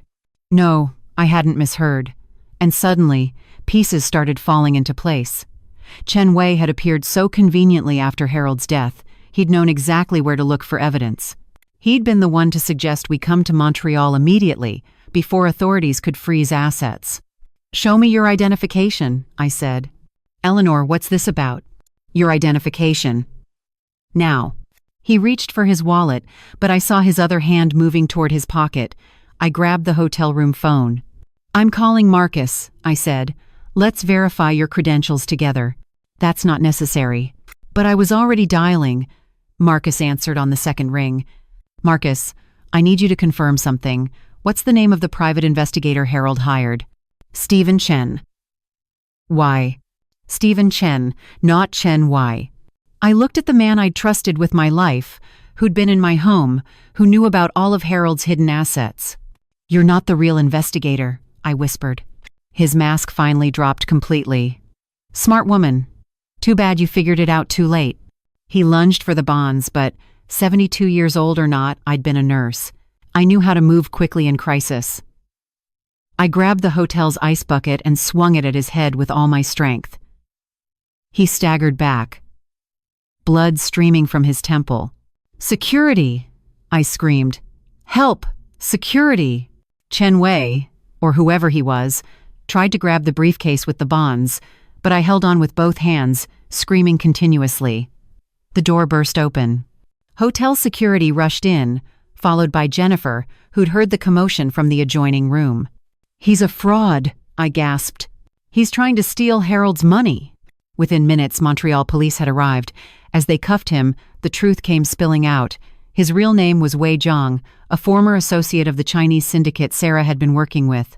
He'd killed the real Stephen Chen 2 days after Harold's death, taken his identity, and inserted himself into the investigation.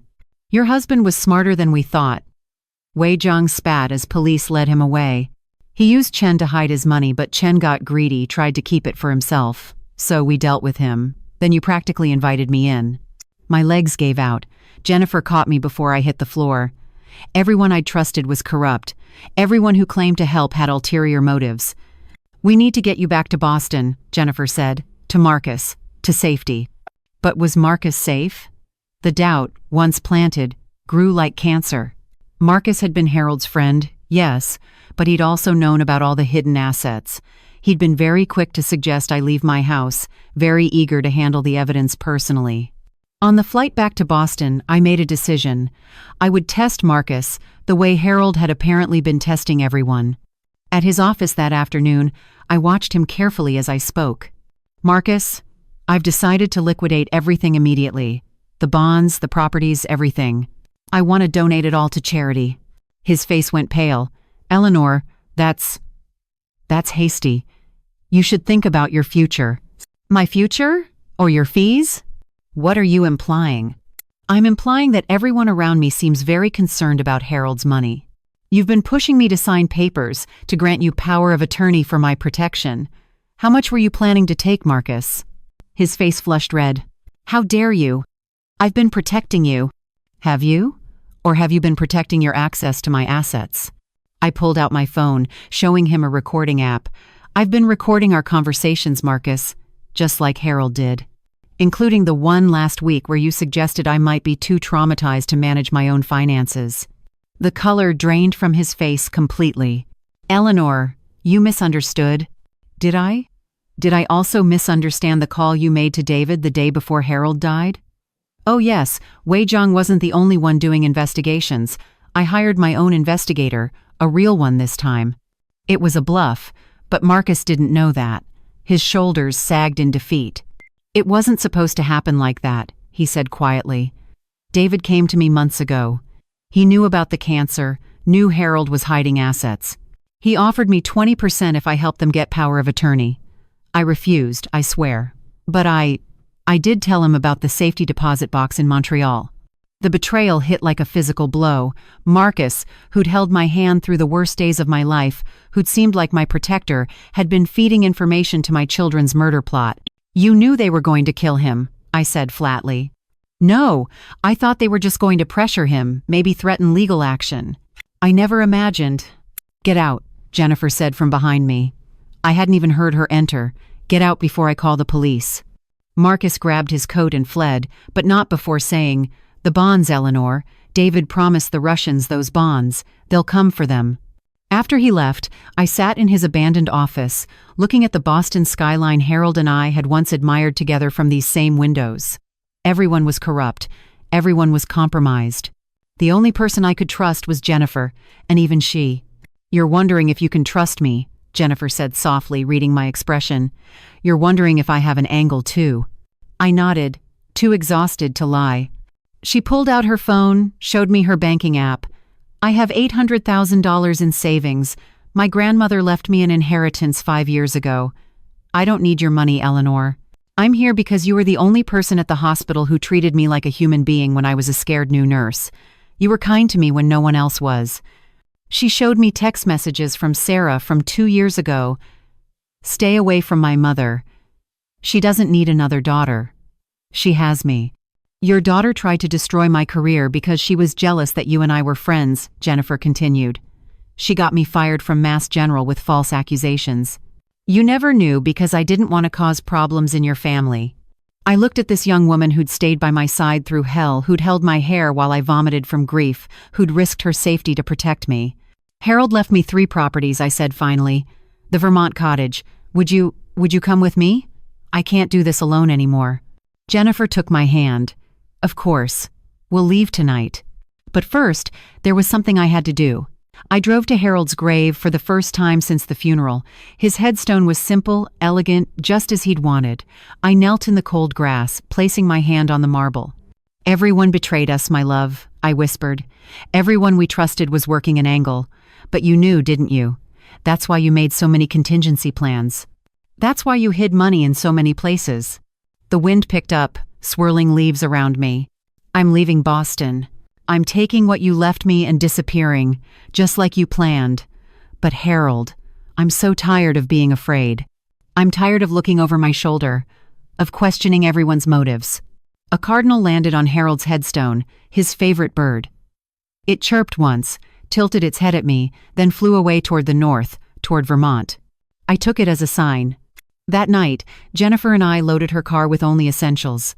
The bonds were in a safety deposit box at a small bank in New Hampshire, under yet another name. The house in Beacon Hill could rot for all I cared. Let the FBI deal with it. Let creditors fight over it. As we drove out of Boston, I looked back one last time at the city where I'd built my life, raised my children, loved my husband, and lost everything. No looking back now, Jennifer said gently. No, I agreed, turning my face toward the dark highway ahead. Only forward. Behind us, my phone buzzed with calls from unknown numbers. Russians, Chinese, creditors, reporters, vultures, all. I rolled down the window and threw it into the Charles River as we crossed the bridge. Eleanor Mitchell was dead. Whoever I became next would be someone who trusted no one, needed no one, and never again mistook greed for love. The Vermont cottage sat nestled in a valley surrounded by the Green Mountains, exactly as Harold's photos had shown. Jennifer and I arrived at dawn, exhausted from driving through the night, taking back roads and paying cash for everything to avoid leaving a trail. The key was hidden where Harold's note said it would be, under a painted rock shaped like a heart near the front door. Inside, the cottage was fully furnished, stocked with non-perishables, as if Harold had known we'd arrived desperate and running. Eleanor, Jennifer said softly, exploring the kitchen. Look at this. The refrigerator held a laminated note. My darling, if you're reading this, you made it to safety. The pantry has 6 months of food. The basement has emergency supplies. The neighbor, Mrs. Pauling, thinks you're my cousin from Canada. She's trustworthy but asks no questions. All utilities are prepaid for 2 years. Rest now. You're safe. I sank into a chair, overwhelmed. Even from beyond the grave, Harold was taking care of me. That afternoon, as Jennifer helped me settle in, my prepaid phone, one of the clean ones Harold had left, rang. Only 3 people had this number: Jennifer, the real private investigator I'd finally located, and unfortunately Marcus, who'd gotten it before I knew of his betrayal. Eleanor, don't hang up. Marcus's voice was desperate. They've taken my family. I almost disconnected, but something in his tone stopped me. Who? The Russians. They have my daughter, my granddaughter. They want the bonds, Eleanor. They say if I don't deliver them in 48 hours. His voice broke. That's not my problem, Marcus. You chose to betray Harold. I know I failed you both. But Eleanor, I have information about Sarah and David. Things even Harold didn't know. I'll trade it for half the bonds. Just half. 10 million. Enough to pay them off and save my family. Jennifer shook her head violently, mouthing don't trust him. But I needed to know everything. What information? Not over the phone. Meet me at the Brattleboro Diner, the one on Route 9. Public place. Lots of witnesses. 1 hour. After he hung up, Jennifer grabbed my arm. It's a trap. Maybe. But what if it's not? What if his family really is in danger? Eleanor, everyone has used family as an excuse to manipulate you. Your own children did. She was right. But something in Marcus's voice had been different. Real terror, not the performed emotion I'd grown used to. An hour later, we sat in the crowded diner, Jennifer beside me, her hand near her purse where I knew she'd placed pepper spray. Marcus arrived looking haggard, aged 10 years in the past week. Behind him walked a young woman holding a small girl, his daughter Lisa and granddaughter Emma. They released them as a show of good faith, Marcus explained, sliding into the booth across from us, but they're watching. If I don't deliver. The information first, I said coldly. Marcus pulled out a tablet, his hands shaking. Sarah and David weren't working alone. They had a silent partner. Someone who provided inside information about potential targets, medical histories, vulnerabilities. He turned the screen toward me. My blood froze. It was Rebecca Barnes, Sarah's husband, but in these documents, he had a different name, Alexei Volkov. Robert is Russian mob, Marcus explained. He's been undercover for 15 years, marrying into wealthy American families, facilitating inheritance theft. Sarah wasn't his first wife. There were 3 others, all dead in accidents within 2 years of marriage. I stared at the marriage certificates, death certificates, insurance payouts, a clear pattern of murder for profit. Sarah didn't recruit him, I whispered. He recruited her. Exactly. He identified her sociopathic tendencies in college, groomed her, trained her. David was collateral benefit.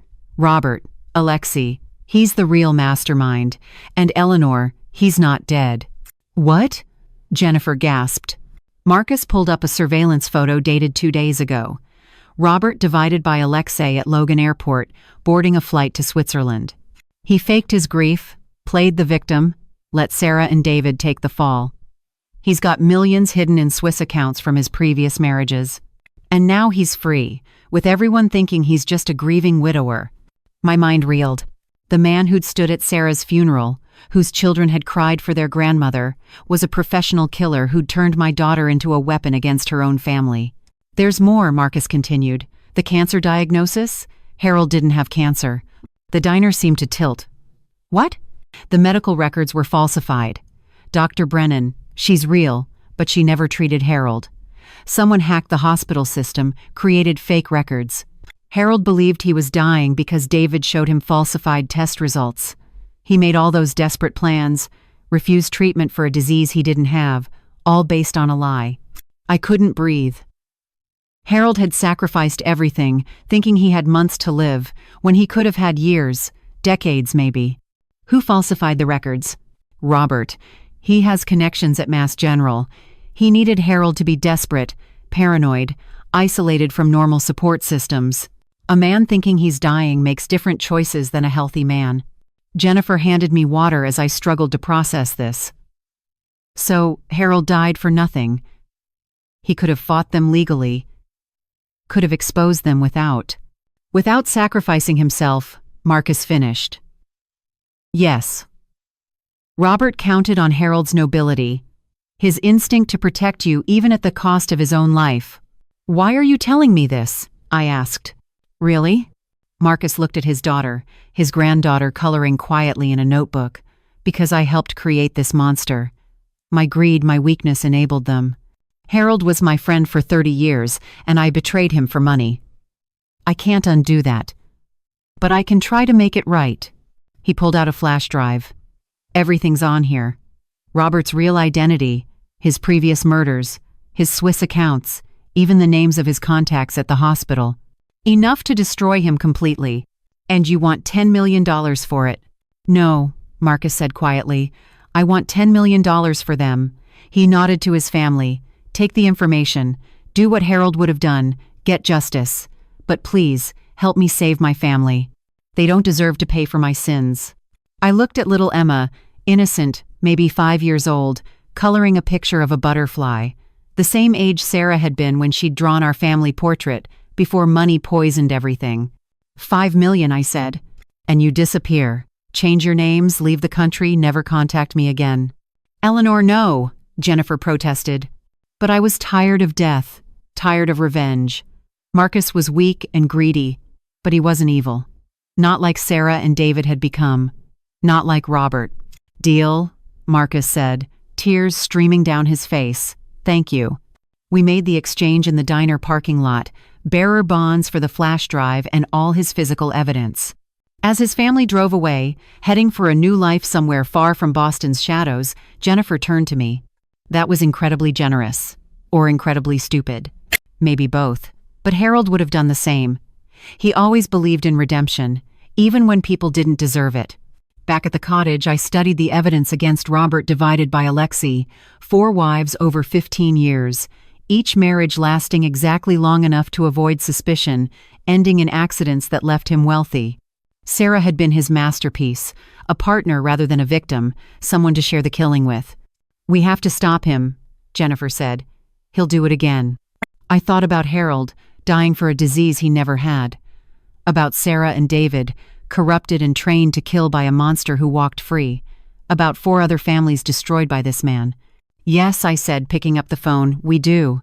I called the FBI, asked for the lead investigator on Operation Final Inheritance.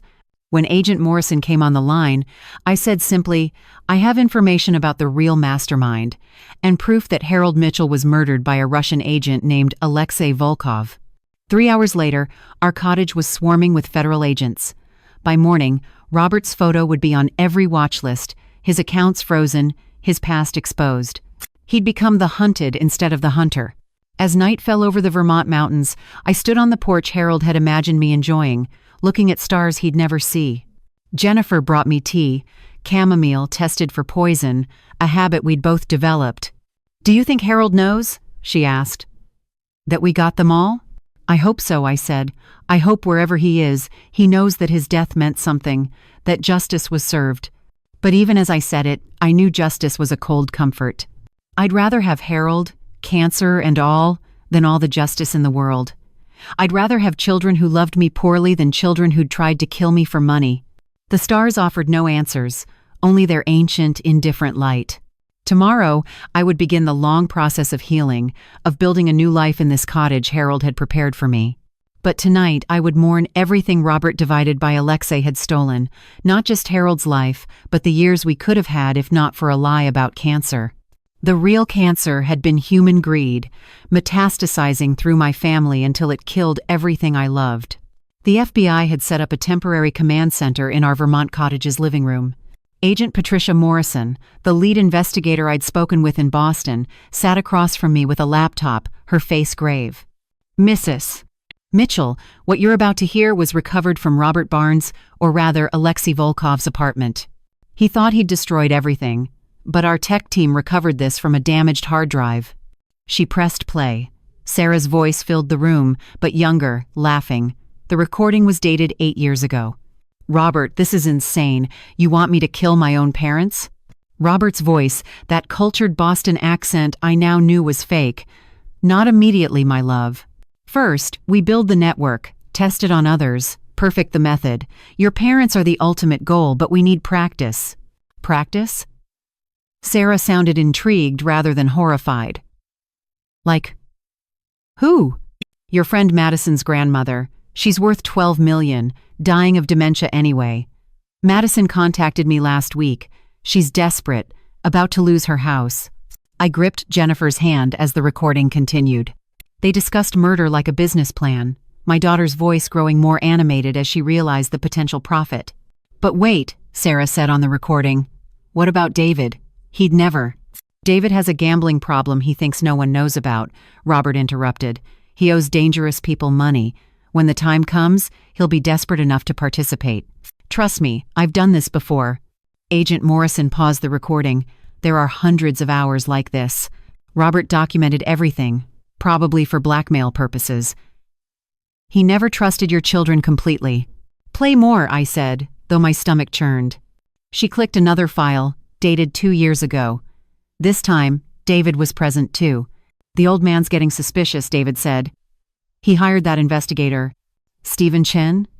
"Already handled," Robert replied casually. "He'll have an accident next week. Car crash. Very tragic." "Jesus, Robert, you can't just—" "I can and I will." Robert's voice turned cold. "We're too deep now. It's Harold and Eleanor, or it's us. Choose." Sarah's voice. "Mom would be easier. She trusts everyone. We could use her old medical supplies. Make it look like she self-medicated for depression."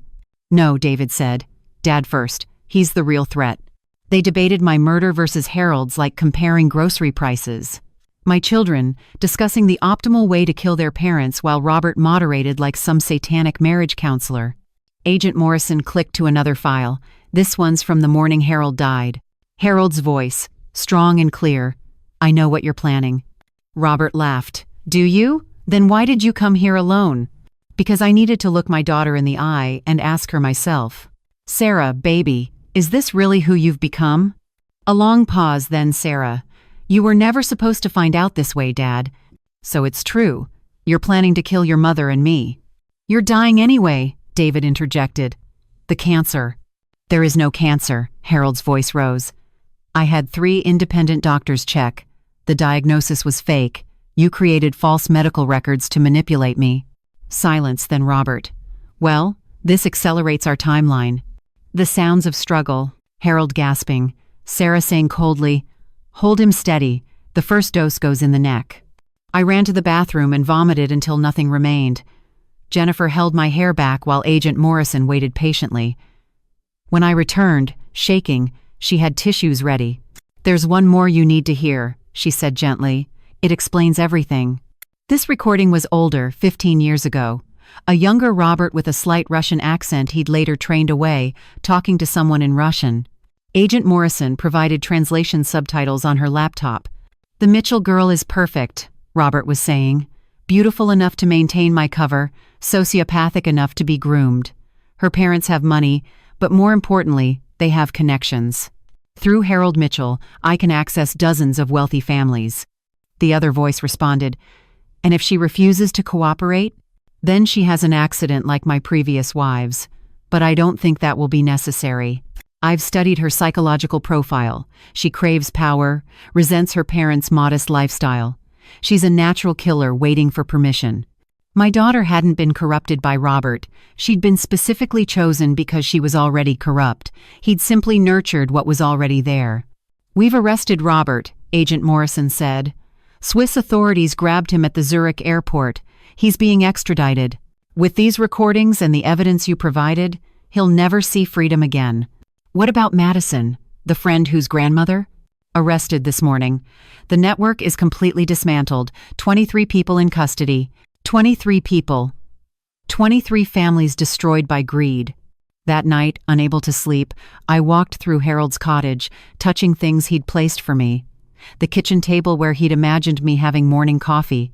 The reading chair positioned perfectly to catch afternoon light. The garden tools hung neatly in the shed, waiting for spring planting he knew he'd never see. Jennifer found me at 3 a.m., sitting on the floor of the bedroom, holding one of Harold's shirts he'd left in the closet. "He knew," I whispered. "Even thinking he had cancer, even believing he was dying, he knew it might be a lie. That's why he had those independent doctors check. He was fighting them right until the end." "Eleanor, you should hear this," Jennifer said, holding up her phone. "It's breaking news."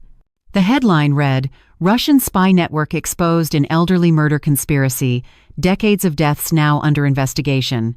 The report detailed how Alexei Volkov, operating under multiple identities, had been placing agents in wealthy American families since the 1990s. Sarah hadn't been his only recruit. There were others, children and spouses groomed to kill for inheritance money that funded Russian intelligence operations. "My daughter was a Russian asset," I said numbly. "My son was an accessory to espionage." The phone rang. Agent Morrison. "Eleanor, I'm sorry to call so late, but you need to know. We found something in Robert's safe. Letters from Sarah to him dating back to college. She knew exactly who he was from the beginning. She wasn't groomed or tricked. She volunteered. I remembered Sarah at 20, home from Harvard for Christmas, complaining about how pathetic our middle-class lifestyle was, how she deserved better. I'd thought it was youthful arrogance. It had been the beginning of her transformation into a killer. "There's something else," Agent Morrison continued. "We found Harold's real medical records. He was healthy, Eleanor. The man could have lived another 20 years. When he thought he was refusing cancer treatment to protect you, he was actually just healthy. The tragedy is he died believing a lie." After she hung up, I sat in Harold's chair, watching the sun rise over the mountains he'd chosen for my sanctuary. Jennifer brought me tea, tested, always tested now, and sat quietly beside me. "You know what the worst part is?" I said. "I keep thinking about Sarah as a baby. She had colic, cried for hours. I'd walk her around the house all night, singing lullabies, telling her how loved she was. I did everything right, Jennifer. I loved them completely." "Sometimes," Jennifer said carefully, "people are just born wrong. You've heard the recordings. Sarah was excited about murder. That's not learned behavior, Eleanor. That's something broken in her soul." My phone buzzed. A text from an unknown number. My blood ran cold, but I opened it. It was a photo of Robert in handcuffs, being led into federal custody. Below it, a message. "Your husband got justice. Rest now. A friend in the bureau." Harold had gotten justice. But justice couldn't bring him back. Couldn't give me back the years stolen by a lie about cancer. Couldn't erase the image of my children planning my death like a dinner party. If this moment truly hit home for you, don't forget to tap that like button. It tells me you're right here with me. Can you see a bit of yourself in this story? Share your thoughts in the comments. I'd love to hear what part spoke to you most. But maybe, in this cottage he'd prepared, surrounded by mountains and silence, I could find something better than justice. Maybe I could find peace. "Eleanor," Jennifer said suddenly, "look." Outside the window, a family of deer had wandered into the garden. They moved carefully through the snow, peaceful, unaware of human tragedies.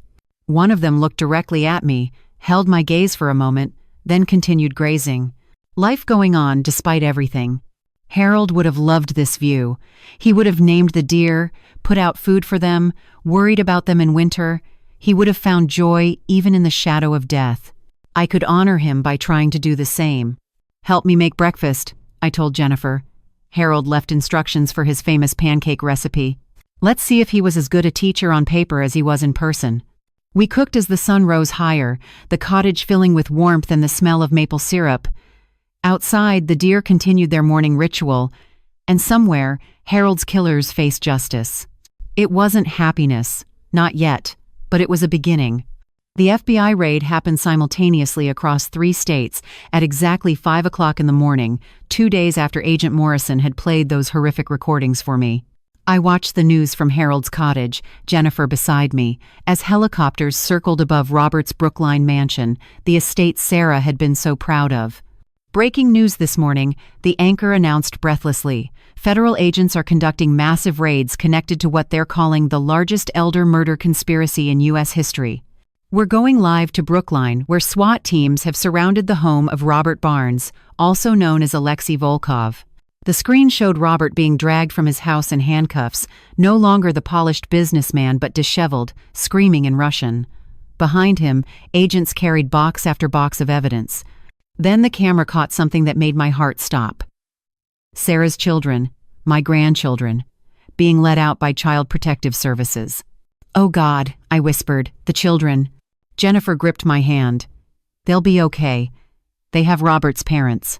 But I knew better. Robert's parents, if that's who they really were probably Russian operatives too. Those children, 8 and 6 years old, were orphans now, their mother dead, their father a foreign spy and serial killer. Agent Morrison called an hour later. "Eleanor, we need you to come to Boston. Your testimony before the grand jury is crucial." "What about my safety?" "Full federal protection. We've also arrested the remaining members of the syndicate. You're safe." The drive to Boston felt like traveling backward through time, each mile carrying me closer to the nightmare I'd tried to escape. Federal marshals met us at the Massachusetts border, escorting us to a secure hotel near the federal courthouse.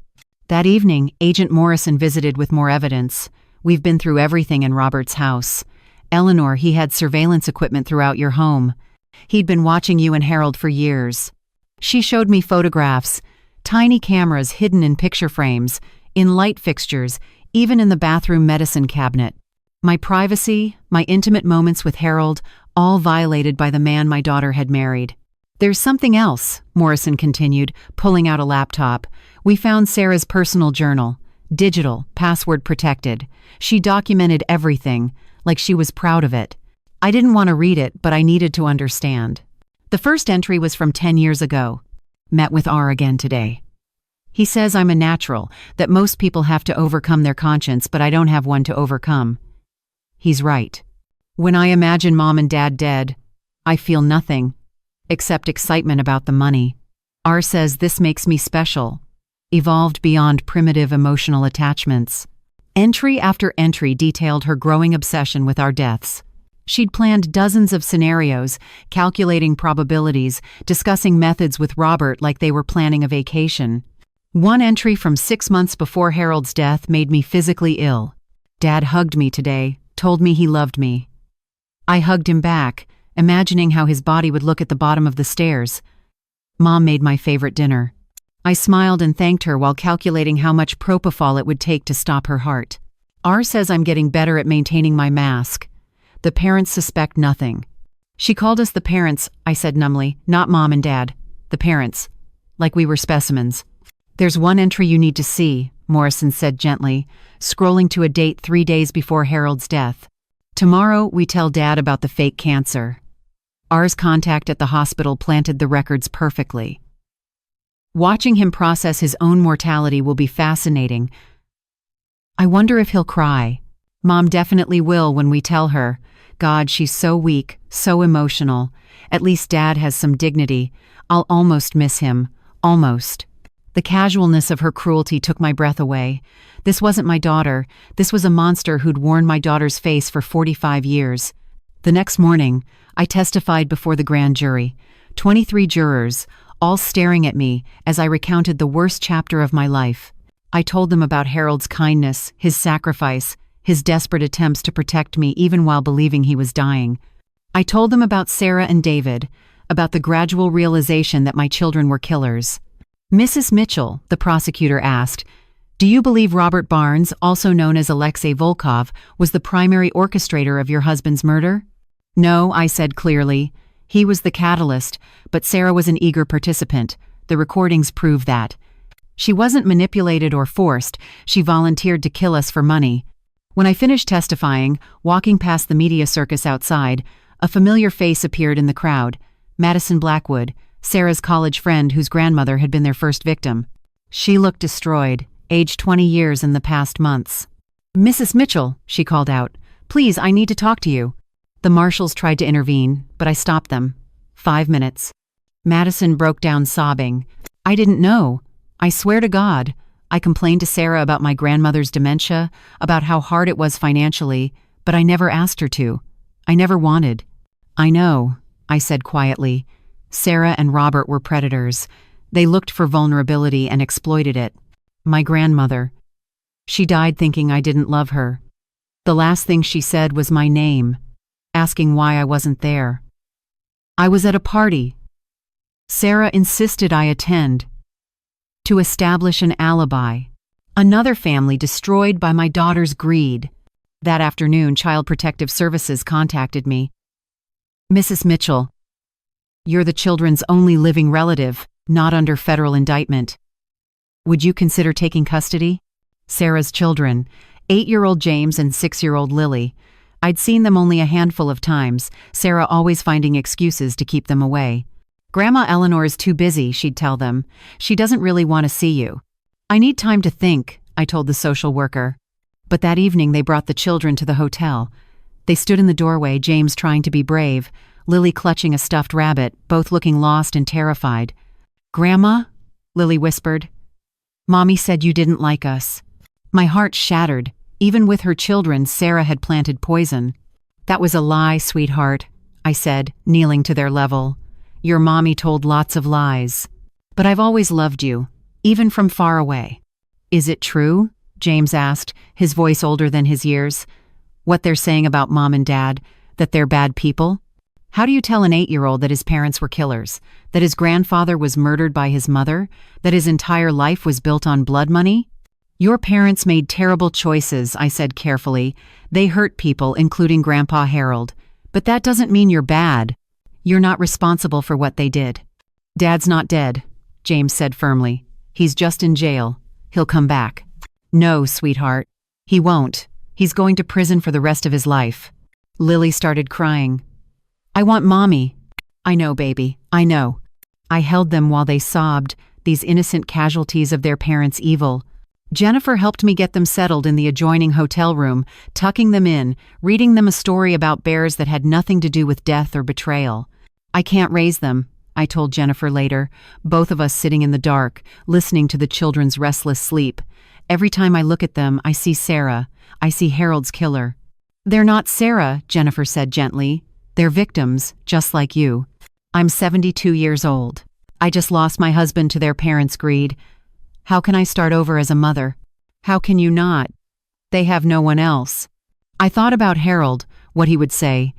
He'd take them in without hesitation, would see them as chances for redemption, not reminders of horror.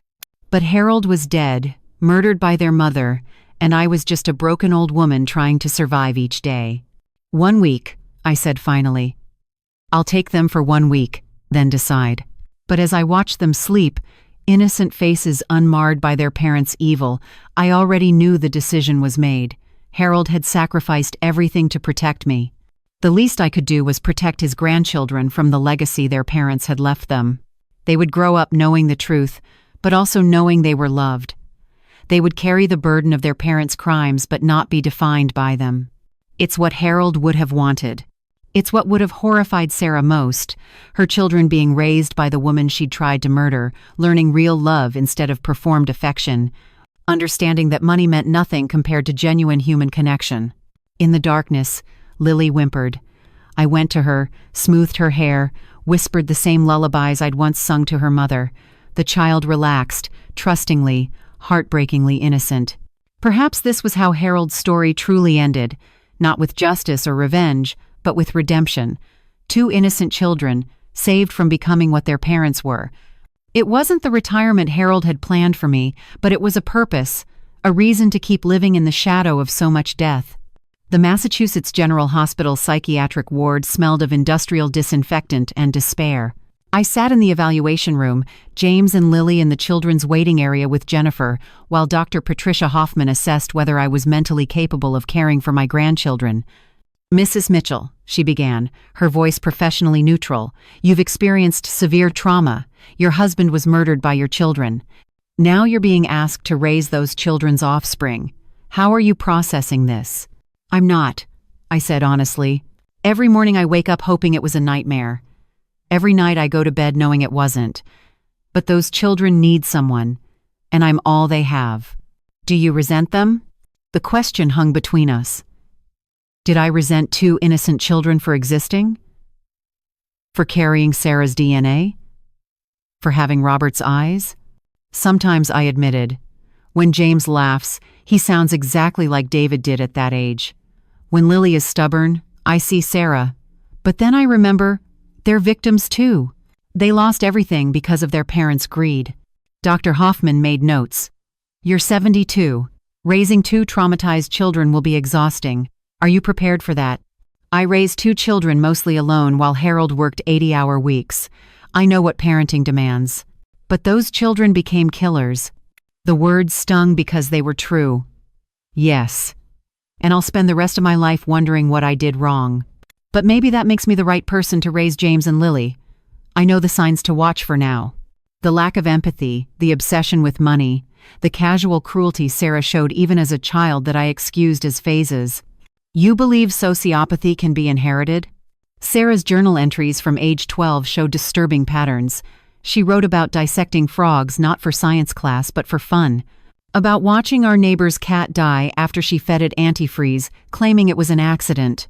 I made excuses. Harold made excuses. We failed her by not getting help early enough. Yet, you want to raise her children? Someone has to. And maybe, knowing what I know now, I can guide them differently. Get them therapy early. Teach them empathy actively, rather than assuming it will develop naturally. Dr. Hoffman studied me carefully. What if they're like their mother? What if the sociopathy is genetic? Then at least I'll know to protect society from them, rather than enabling them like I did with Sarah. The evaluation continued for 3 hours. Psychological tests, cognitive assessments, questions about my support system, my financial stability, my physical health. Finally, Dr. Hoffman delivered her verdict. "Mrs. Mitchell, you're remarkably mentally sound considering your ordeal. I'm recommending temporary custody with mandatory family therapy and regular check-ins. These children need stability, and despite everything, you're their best option." That afternoon, the criminal trial of Robert Barnes divided by Alexei Volkov began. As the prosecution's star witness, I had to attend. The children stayed with Jennifer at the hotel, protection officers stationed outside. The courthouse was a circus. Media from around the world, families of other victims, curiosity seekers drawn to the sensational story, Black widow husband trains wife to kill parents, read one tabloid headline. Robert sat at the defendant's table, looking smaller than I remembered, his confident facade cracked. When our eyes met, he smiled coldly and mouthed something in Russian. The translator beside me whispered. He said, "Sarah was magnificent." The prosecutor, Ada Michael Chen, laid out the case methodically. 15 years of marriage fraud, 4 previous wives dead, 7 elderly parents murdered through the network Robert had built with Sarah and David. The evidence was overwhelming: recordings, financial records, the surveillance equipment from my house, Sarah's digital journal, David's desperate emails begging for help with his gambling debts. Then came my testimony. "State your name for the record." "Eleanor Mitchell, widow of Harold Mitchell, mother of Sarah and David Mitchell, both deceased." "Mrs. Mitchell, please tell the court about your relationship with the defendant." I looked directly at Robert. I thought he was my son-in-law. I welcomed him into our family. I helped pay for his and Sarah's wedding. I trusted him with my grandchildren. He was planning my murder the entire time. Objection, Robert's lawyer called. Speculation. Sustained. Ada Chen played the recording of Robert and Sarah discussing my murder, their casual debate about methods, timing, how to make it look natural. The courtroom was silent, except for someone crying in the gallery, Madison Blackwood, listening to my daughter plan murders like grocery shopping. Mrs. Mitchell, Chen continued, were you aware your daughter Sarah was capable of murder? No. I knew she was difficult, demanding, materialistic. But I never imagined she could kill. No parent imagines that. What about the fake cancer diagnosis given to your husband? I described Harold's last months, how he'd lived believing he was dying, making desperate plans to protect me from a disease he never had. How Robert had orchestrated the false medical records to isolate Harold, make him paranoid, push him toward the fatal confrontation. He stole Harold's last months, I said, my voice breaking, made him live in fear, in urgency, in false acceptance of death. Harold could have had years, decades maybe. Instead, he died thinking he was already dying. Robert's attorney, a sharp woman named Patricia Wright, cross-examined me ruthlessly. Mrs. Mitchell, isn't it true you gave your children over $2 million in the past decade? Yes. So you enabled their lifestyle, their debts, their problems? I thought I was helping them. Or were you buying their love? The question cut deep. Maybe. Yes. I was buying what I thought was love but was really just temporary cessation of hostility. So you taught them that money equals affection? Objection. Counsel is badgering the witness, Chen intervened. Overruled. The witness may answer. I made mistakes, I said firmly. Many mistakes. But I didn't teach them to murder. That was your client's contribution. Wright continued attacking my parenting, my choices, trying to paint me as complicit in creating the monsters Sarah and David became. With each question, I felt smaller, more culpable. But then she made a mistake. Mrs. Mitchell, if you were such a poor parent that your children became killers, why should you be trusted with your grandchildren? The courtroom gasped. Even the judge looked shocked. Because, I said, steel entering my voice, I've learned from my failures. Because those children deserve someone who loves them despite their parents' evil. Because Harold would want me to try. And because your client won't be around to corrupt them like he corrupted their mother. The redirect was brief. Chen simply played Harold's final recording, his voice saying, I love you, Eleanor. Protect yourself. Live. Robert was convicted on all counts. 7 murders, conspiracy, fraud, espionage. Life without parole, to be served in federal supermax. As they led him away, he called out in accented English, the children will be like their mother. You'll see. Outside the courthouse, holding James and Lily's hands as we pushed through reporters, I wondered if he was right. Were we all just repeating patterns, generation after generation of greed and betrayal? That night, as I tucked the children into bed in our hotel room, Lily asked, Grandma, are we bad people? No, sweetheart, you're not bad. But Mom and Dad were bad. Yes. So maybe we'll be bad too? James, ever protective of his sister, said, We won't be like them, Lily. We'll be like Grandpa Harold. You never met Grandpa Harold, I said gently. But you can tell us about him, every day. So we know how to be good. I looked at these 2 children, carrying the genetic legacy of killers but still innocent, still capable of choosing differently. Yes, I promised, I'll tell you about him every day. As they slept, I stood by the window looking out at Boston's lights, holding Harold's watch. Somewhere out there, other children were being raised by parents teaching them that money mattered more than love, that success justified any cruelty. Some of those children would become Sarah and David. But not these 2. Not on my watch. Not with Harold's memory as their guide. It wasn't redemption. It wasn't justice. It was just an old woman trying to break a cycle of greed with whatever time she had left. Harold would have called it enough. I called it a beginning. The exhumation order came through 6 weeks after Robert's conviction.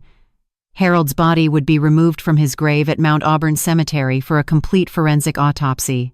The original medical examiner, Dr. Richard Stone, had been arrested for falsifying records, another of Robert's bought allies.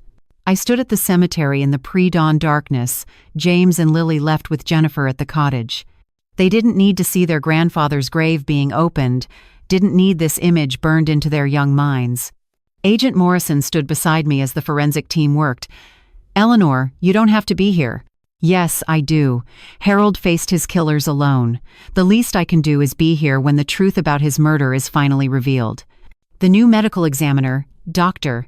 Angela Torres, had been brought in from New York, specifically for this case. She had no connections to Boston's medical community, no possibility of corruption. "Mrs. Mitchell," she said gently, "we'll have preliminary results within 48 hours. We're testing for everything, the propofol, the lorazepam, but also other substances that might have been missed." 2 days later, Dr. Torres called me to her office. Her face was grim as she laid out the findings. "Mrs. Mitchell, your husband's murder was more brutal than initially believed. Yes, we found propofol and lorazepam, but we also found something else, succinylcholine." "What's that?" "A paralytic agent. It would have rendered Harold completely unable to move while remaining conscious. Based on the absorption patterns and the timeline, he was paralyzed for approximately 45 minutes before the fatal dose of propofol was administered." The room spun. "He was conscious but couldn't move? He knew what was happening?" "I'm afraid so. The succinylcholine was administered first, at his office. He would have felt his muscles stop responding but remained fully aware. They then transported him home and staged the scene." 45 minutes. Harold had been paralyzed, aware, listening to our children discuss his murder while unable to scream, unable to fight, unable to even close his eyes. "There's more," Dr. Torres continued. "We found defensive wounds that were missed in the original autopsy. Scratches on his palms consistent with trying to grasp something, probably trying to grab his phone. Bruising on his tongue from biting it, likely trying to maintain some control over his body as the paralytic took effect. I barely made it to the bathroom before vomiting." Dr. Torres held my hair back, murmuring soothing words that couldn't penetrate the horror flooding my mind. "He fought," I gasped between heaves. "Even paralyzed, he fought." "He did. We also found something else, a partial fingerprint in his blood on his shirt collar. He managed to move his hand enough to leave evidence. The print matches David." David. My baby boy had literally had his father's blood on his hands. That evening, I had to tell the children a sanitized version of why Grandpa Harold's body had been disturbed. They sat on either side of me on the cottage couch, sensing the gravity of the moment. Sometimes, when people die in confusing ways, doctors need to check again to understand what happened, I explained carefully. "Did Grandpa suffer?" James asked. "2 Perceptiva for 8. "He was very brave," I said, which wasn't a lie. "Mom said he was weak," Lily said quietly. "She said he was too stupid to see what was coming." Even from beyond the grave, Sarah's poison persisted. "Your mom was wrong. Grandpa Harold was the strongest man I ever knew. He tried to protect everyone, even when he was in danger himself." "Why did Mom hate him?" James asked. "How do you explain to a child that their mother was incapable of love, that she saw people as resources to be exploited? Your mom was sick in a way doctors couldn't fix, sick in her thoughts, in her heart. It wasn't your fault, and it wasn't Grandpa's fault. Sometimes people are just broken." "Are we broken?" Lily whispered. "No, sweetheart, you're not broken. You're hurt, confused, sad, all normal things when bad things happen, but not broken." That night, after the children were asleep, I sat with Dr. Torres's full report. Every detail of Harold's suffering documented in clinical language. The concentration of drugs in his system, the timeline of his paralysis, the evidence of his struggle despite the paralytic agent. My phone rang. An unknown number with a Boston area code. "Mrs. Mitchell, this is Dr. William Brennan. The real Dr. Brennan. I understand someone impersonated me in your husband's case." The voice was male, elderly, kind. Nothing like the woman in Harold's video who'd claimed to be Dr. Brennan. "Robert hired someone to pose as me," he continued, "to create the false cancer narrative. I want you to know, I've reviewed Harold's actual medical records from his recent physicals. Your husband was in excellent health. His heart was strong, blood work perfect. He could have lived another 20 years easily. 20 years.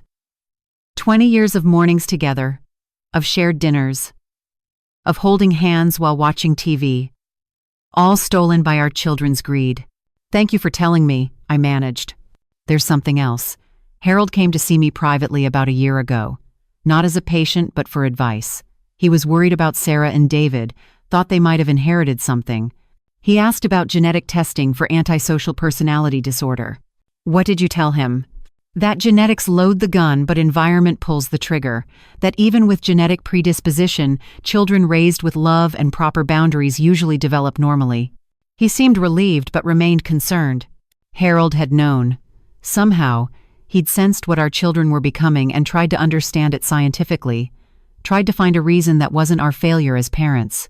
After the call, I found myself in Harold's study, now my makeshift office in the cottage. His papers were still scattered on the desk, including notes he'd made about Sarah and David.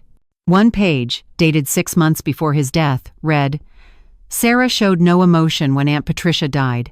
David asked about inheritance before the funeral. Who are these people? Where are my children?" Another note, "Looked up symptoms of sociopathy. Sarah matches 8 out of 9 criteria. David matches 6. How did I not see this sooner? How did Eleanor not see? Or did we see and choose denial?" We had chosen denial. Every red flag dismissed, every warning sign explained away. We'd loved them so much we'd blinded ourselves to what they were becoming. A knock at the door startled me. Jennifer entered with tea and a concerned expression. "The children had nightmares," she said. "James was crying about something he remembered. Sarah and Robert arguing about the old man's medicine. He's starting to piece together what happened. He's too young for this burden. Children understand more than we think. Maybe it's better he knows the truth gradually than discovers it all at once later." I thought about Harold, paralyzed but aware, knowing his children were killing him. Had he thought about James and Lily in those final moments?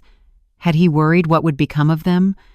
"We need to get them more therapy," I said. "Specialized trauma therapy. They need to process this properly or they'll carry it forever." "Eleanor," Jennifer said gently, "you need therapy too. You've been running on adrenaline and determination. But trauma doesn't just disappear." She was right. Every night I dreamed of Harold paralyzed, trying to scream. Every morning I woke expecting him beside me.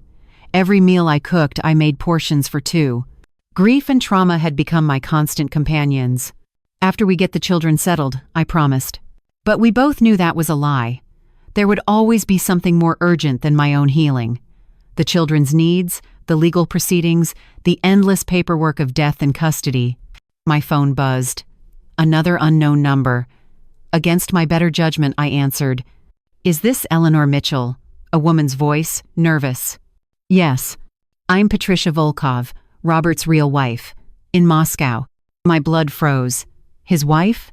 For 20 years. He said he was working in America, sending money home. I just found out about his other families, his murders. "I'm so sorry. I had no idea what he was." Another victim, another woman who'd loved a monster without knowing it. "He has children here," she continued. 3 of them.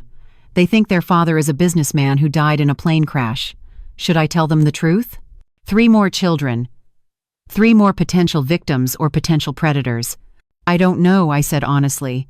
"I'm still figuring out how to tell my grandchildren." We talked for an hour, 2 women on opposite sides of the world united by loving men who'd turned out to be monsters. She cried when I told her about Harold, about the paralytic agent, about the 45 minutes of conscious helplessness. If this scene touched your heart, tap like to let me know it resonated with you. Do you see a glimpse of your own story in theirs? I'd love to hear your thoughts in the comments. "Your husband was a hero," she said. "He died protecting you." "My husband, Robert, he only protected himself." After the call, I sat in the darkness, thinking about the ripples of damage spreading from Sarah, David, and Robert's actions. How many lives destroyed? How many children left parentless? How many families shattered? Tomorrow, the final forensic reports would be released to the media.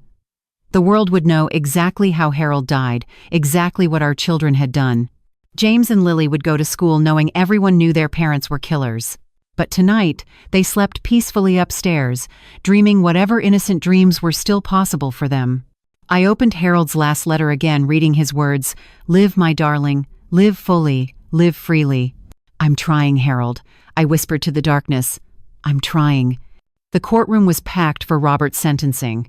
6 months had passed since his conviction, 6 months of appeals and delays while I tried to build a stable life for James and Lily in Vermont. They sat with Jennifer in the hallway. I wouldn't let them hear what was about to be said. Judge Martha Williams, a 70-year-old woman with steel gray hair and piercing eyes, looked down at Robert with undisguised contempt. Mr. Volkov, before I pronounce sentence, the victims' families will give their impact statements. I was first. My hands shook as I approached the podium, Harold's watch heavy on my wrist. Your Honor, I'm not here to speak about my pain. You've heard enough about that. I'm here to speak about Harold Mitchell, the man whose murder Robert Volkov orchestrated with surgical precision. I looked directly at Robert. He smirked slightly, even now unable to resist his arrogance. Harold spent his last conscious 45 minutes paralyzed by succinylcholine, aware but unable to move while his own children discussed his murder. He bit his tongue trying to regain control. He scratched his palms raw trying to grab his phone. He died believing he had cancer, a lie Robert planted to isolate and terrorize him. Robert's smirk faded. But what Robert didn't count on was Harold's love being stronger than fear. Even dying, Harold protected me. Even paralyzed, he gathered evidence. His blood on David's hands became testimony. His final recordings became justice. Madison Blackwood spoke next, her voice breaking as she described finding her grandmother dead, the guilt of being at Sarah's alibi party while her grandmother died alone. She raised me, Madison sobbed, and I let Sarah convince me I was too busy to visit her.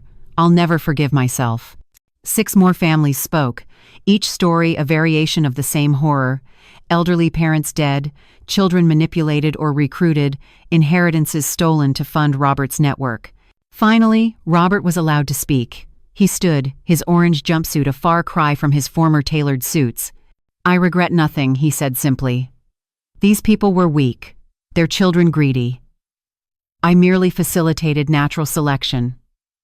The strong survive by consuming the weak. It's nature's way.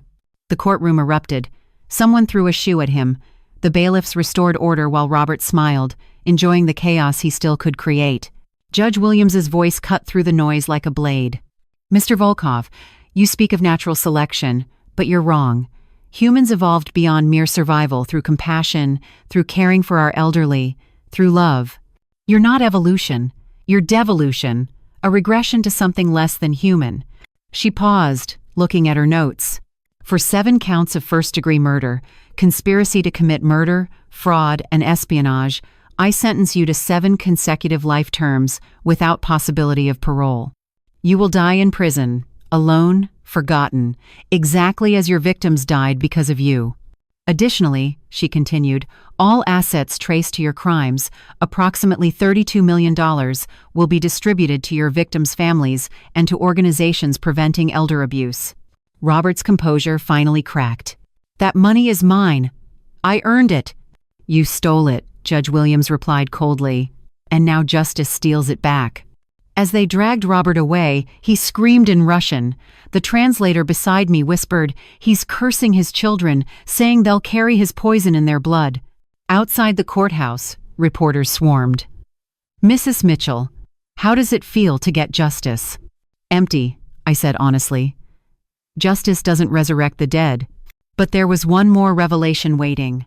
Agent Morrison pulled me aside. Eleanor, we finished analyzing Robert's computers. We found something you need to see. In a private room, she showed me a video file dated 2 years before Harold's death. It was Sarah and Robert in what looked like a hotel room, but Sarah was crying, genuinely crying, not her performed tears. I can't do it, she was saying. They're my parents. I thought I could, but when I imagined them dead. Robert slapped her. Hard. The crack echoed through the speakers. You'll do exactly as I say, he snarled. Or, those gambling debts David has? The people he owes will collect from you, from your children. Do you understand? Sarah nodded, blood trickling from her lip. I own you, Robert continued. You've already killed Madison's grandmother. You're already a murderer. The only question is whether you'll be a rich murderer or a dead one. My chest tightened. She tried to back out? Multiple times, according to these videos, Robert had to persuade her repeatedly. This doesn't excuse what she did, but it complicates the narrative. I thought about Sarah's journal entries, so cold and calculating. But were they real, or performed for Robert's surveillance? Was any of it real? I asked. Her hatred for us? Her greed? The psychological profile suggests she was a sociopath, but a reluctant one. She had the capacity for cruelty but also moments of doubt. Robert eliminated those doubts through violence and threats. That evening, I sat with James and Lily in our cottage, trying to explain the day's events in terms they could understand. The bad man who hurt Grandpa will never get out of jail, I told them. Good, James said firmly. He should stay there forever. What about Daddy? Lily asked. He's in jail too, right? I'd had to lie about that. How do you tell a 6-year-old her father is in witness protection, having cut a deal to testify against Robert's network? That David, my son, was alive somewhere with a new identity while we all grieved? Yes, sweetheart. Daddy's in jail too. Maybe when he gets out, he'll be good again, she said hopefully. I didn't have the heart to tell her that David would never get out, at least not as David. His deal required permanent disappearance. To his children, he was as good as dead. That night, unable to sleep, I found myself reviewing the victim impact statements from the trial. 7 families destroyed. But as I read, I noticed something. Several mentioned suspicious deaths in their extended families, deaths that hadn't been connected to Robert's network. I called Agent Morrison. Those other deaths mentioned in the statements, are you investigating them? We are. Eleanor, this network might be bigger than we thought. Robert wasn't working alone. There might be other cells, other operatives. Other couples like Sarah and Robert? Possibly. We're reviewing every suspicious elderly death in the Northeast over the past decade. The scale of it was staggering. How many children had been recruited? How many parents murdered for money? My phone buzzed. A text from an unknown number. Your son is alive. He wants to see you. My heart stopped. David. Despite his deal, despite witness protection, he was reaching out. The text continued. Tomorrow, noon, the place Harold proposed to you. The Boston Public Garden, under the willow tree by the pond. I knew I shouldn't go. It could be a trap, but the possibility of seeing my son, of understanding why. I'll come with you, Jennifer said when I told her. No. This is something I have to do alone. The next day, I left the children with Jennifer and drove to Boston. The public garden was beautiful in autumn, leaves turning gold and red. The willow tree stood exactly as it had 47 years ago when Harold had knelt in the mud, ruining his best pants to propose. A man sat on the bench beneath it, baseball cap low, sunglasses on, but I knew my son's posture, the way he held his shoulders. David. He looked up, and I saw Harold's eyes filled with Sarah's coldness. Hi, Mom. I sat beside him, maintaining distance. You're supposed to be in witness protection. I am, but I had to see you. To explain. Explain how you murdered your father?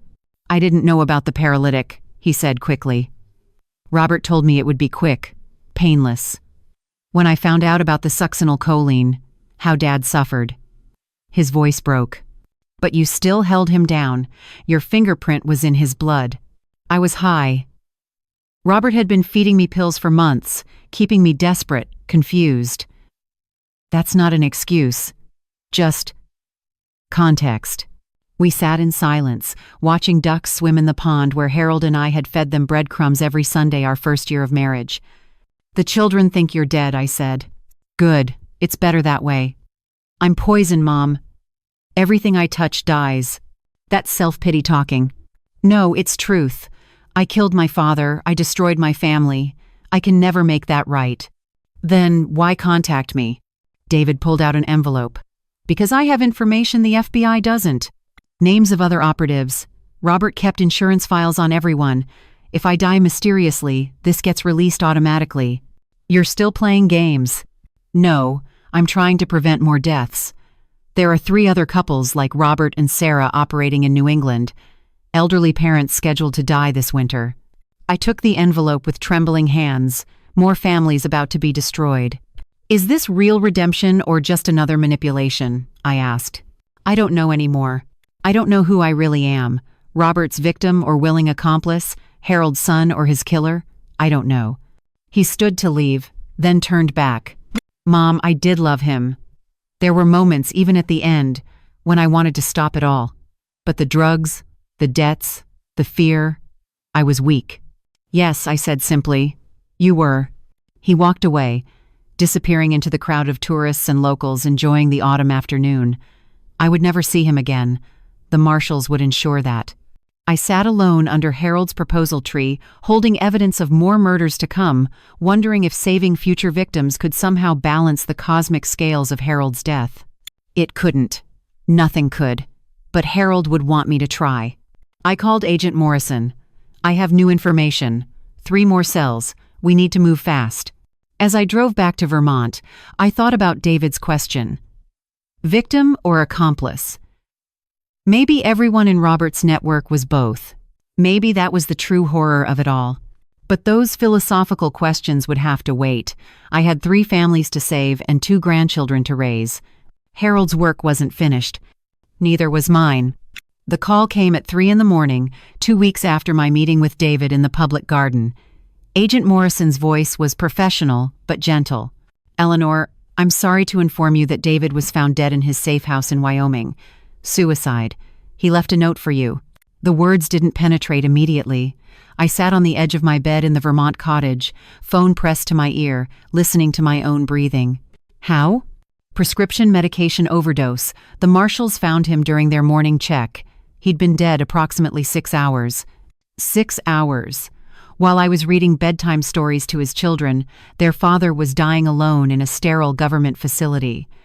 The note? We'll email it to you. Eleanor, there's something else.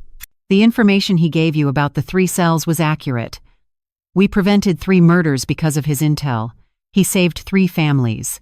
After she hung up, I sat in darkness, not crying, not moving, just existing in the space between grief and relief.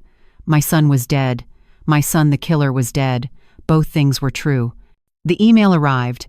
David's last words, typed on government letterhead. Mom, by the time you read this, I'll have done the only decent thing left to me.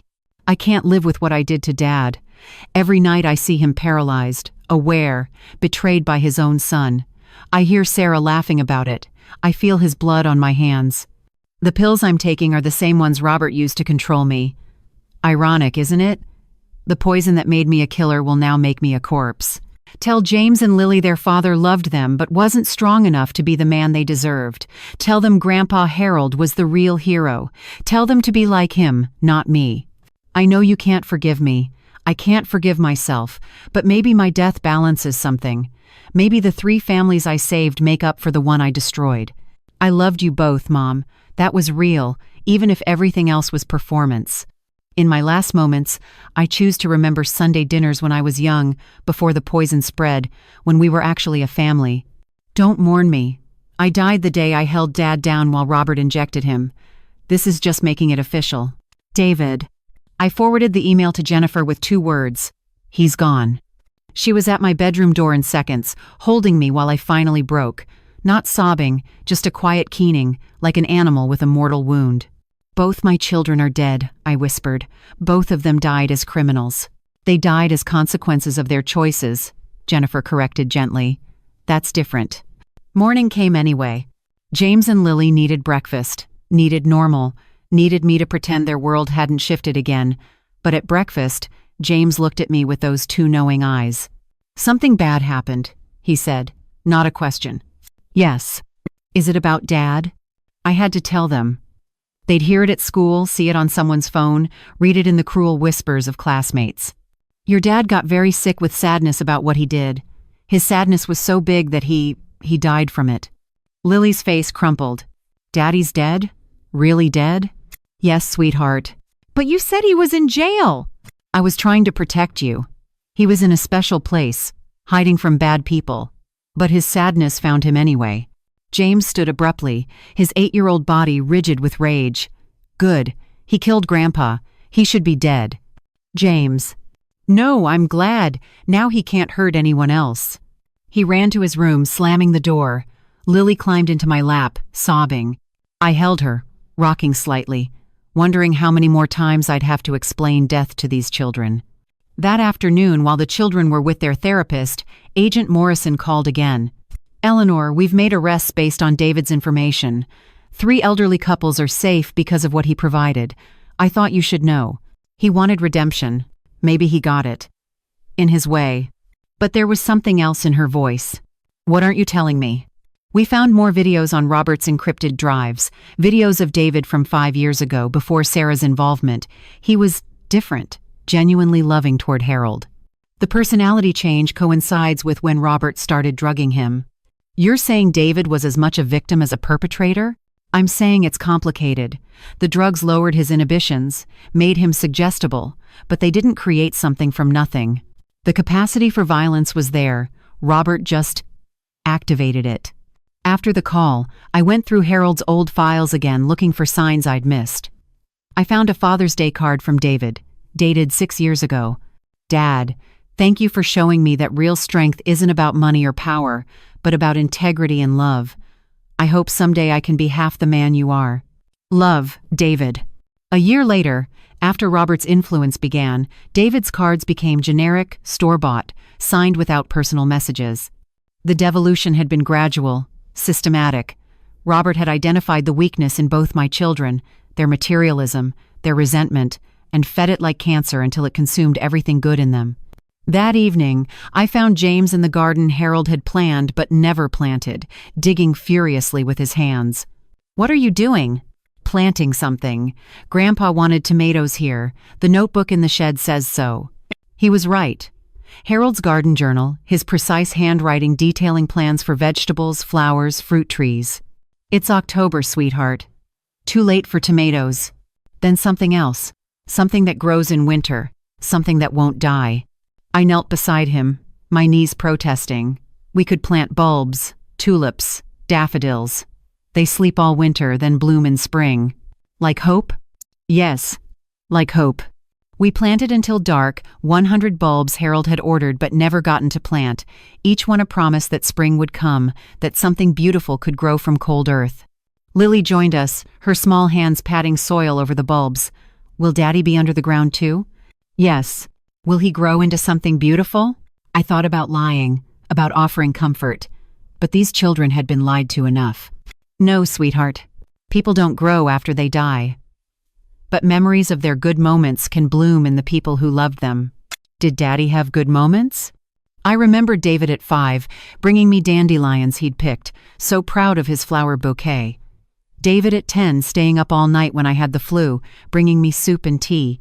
David at 16, crying when our dog died, unable to eat for days. Yes. Before he got sick with greed, he had good moments. Tell us one, James demanded, still angry but needing something, anything to make sense of his father. When you were born, James, your dad held you and cried. Happy tears. He said you were perfect, that he would protect you from everything bad in the world. He lied. No. In that moment he meant it. He just forgot. Or became too weak to keep that promise. We stayed in the garden until the children's bedtime, planting Harold's dream while processing David's death. The earth smelled of endings and beginnings, of decay and potential. That night, after the children were asleep, I sat in Harold's study reading David's suicide note again. The 3 families he'd saved, the Johnsons, the Martins, the Chens, would never know their lives had been purchased with my son's death. Was that redemption? Or just a final transaction? A killer balancing his books? My phone rang, an unknown international number. Mrs. Mitchell? This is Patricia Volkoff. Robert's wife. I heard about your son. I'm so sorry. Thank you. I wanted you to know, Robert's children here in Moscow, they're nothing like him. They're kind, generous. They volunteer at elderly homes. It's like they're atoning for sins they don't even know about. That's good to hear. Mrs. Mitchell, do you think evil is inherited? Or chosen?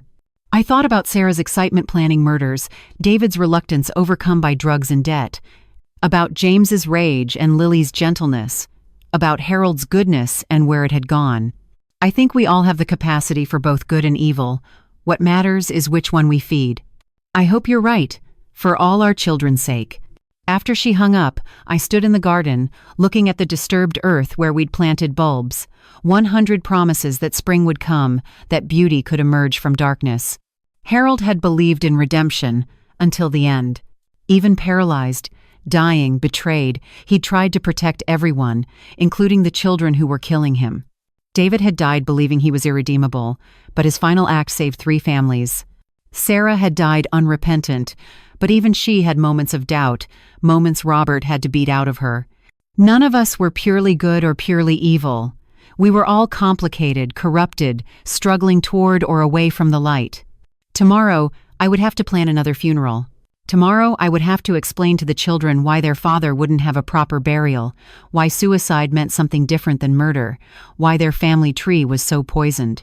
But tonight, I sat in Harold's chair, wearing his sweater, reading his garden journal, planning for spring. Because despite everything, despite the murders, the betrayals, the suicides, spring would come. The bulbs would bloom. Life, stubborn and insistent, would continue. Harold would have wanted that. In the end, that's all that mattered. 6 months had passed since David's suicide. The Vermont cottage had transformed from a hiding place into something resembling a home. James and Lily's laughter occasionally filled rooms that had known too much sorrow. The spring bulbs we'd planted were pushing through the last of the melting snow, tiny green promises keeping their word. If this part touched something deep inside you, hit that like button so I know it reached you. Do you see your own reflection in this character's journey? Tell me in the comments your story might just inspire someone else.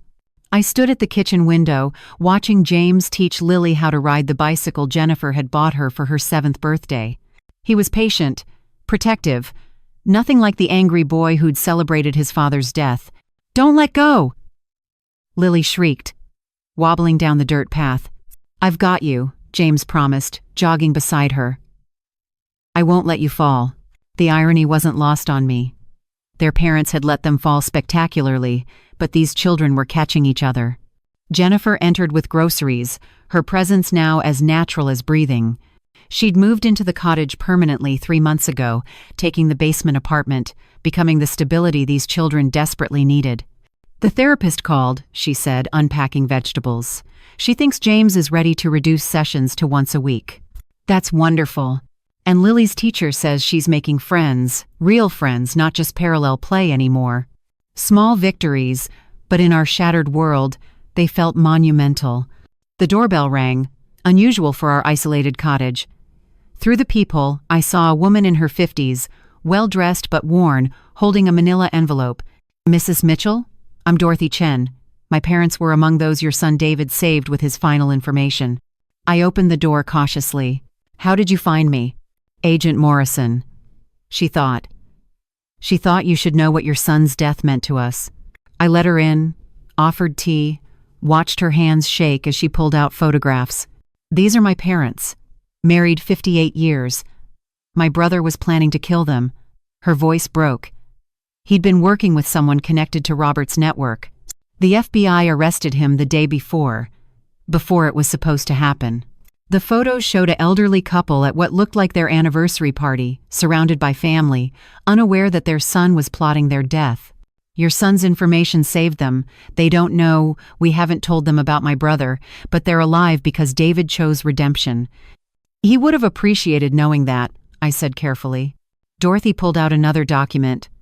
"My family wants to do something. We've started a foundation, the Harold Mitchell Foundation for Elder Protection. We've raised $2 million already. We want to prevent other families from experiencing what we almost did."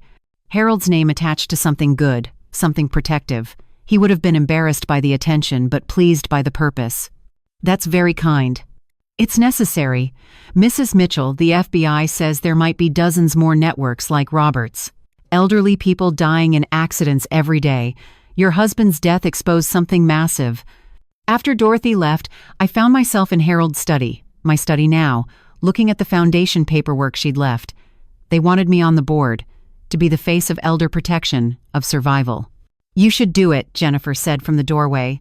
"Harold would want his death to mean something. I'm 73 years old.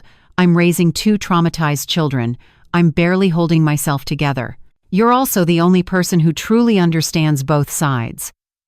The victim and the family of the perpetrators. That perspective is valuable." That evening, as I helped Lily with homework, she asked suddenly, "Grandma, why did Mommy and Daddy become bad?" The question I dreaded and expected in equal measure. I don't know, sweetheart. I've asked myself that question every day. Maybe they were sick? Yes, but not the kind of sickness medicine can fix. They were sick in their choices, in their hearts. Can James and I catch it? No. It's not contagious. You choose who you become through your actions every day. Then I choose to be like you and Grandpa Harold. That's a good choice. James, listening from the doorway, added, I choose to be the opposite of Dad. Everything he was, I won't be. That's not healthy either, I said gently. Your dad wasn't all bad. Before the sickness took over, he had good qualities. Be the best parts of everyone, not the opposite of anyone. That night, unable to sleep, I walked through the garden. The tulips were beginning to bloom. Red, yellow, pink. Harold's final gift painted across the Vermont landscape. Among them, a single black tulip, something Harold hadn't ordered. I knelt beside it, touching its dark petals, beautiful in its darkness, refusing to be anything but what it was. My phone rang. Agent Morrison. Eleanor, I'm calling with updates. Robert was attacked in prison yesterday. He's alive but in critical condition. Another inmate, father of one of his victims. Do I need to worry about retaliation? No. If anything, this might end his ability to coordinate anything from prison.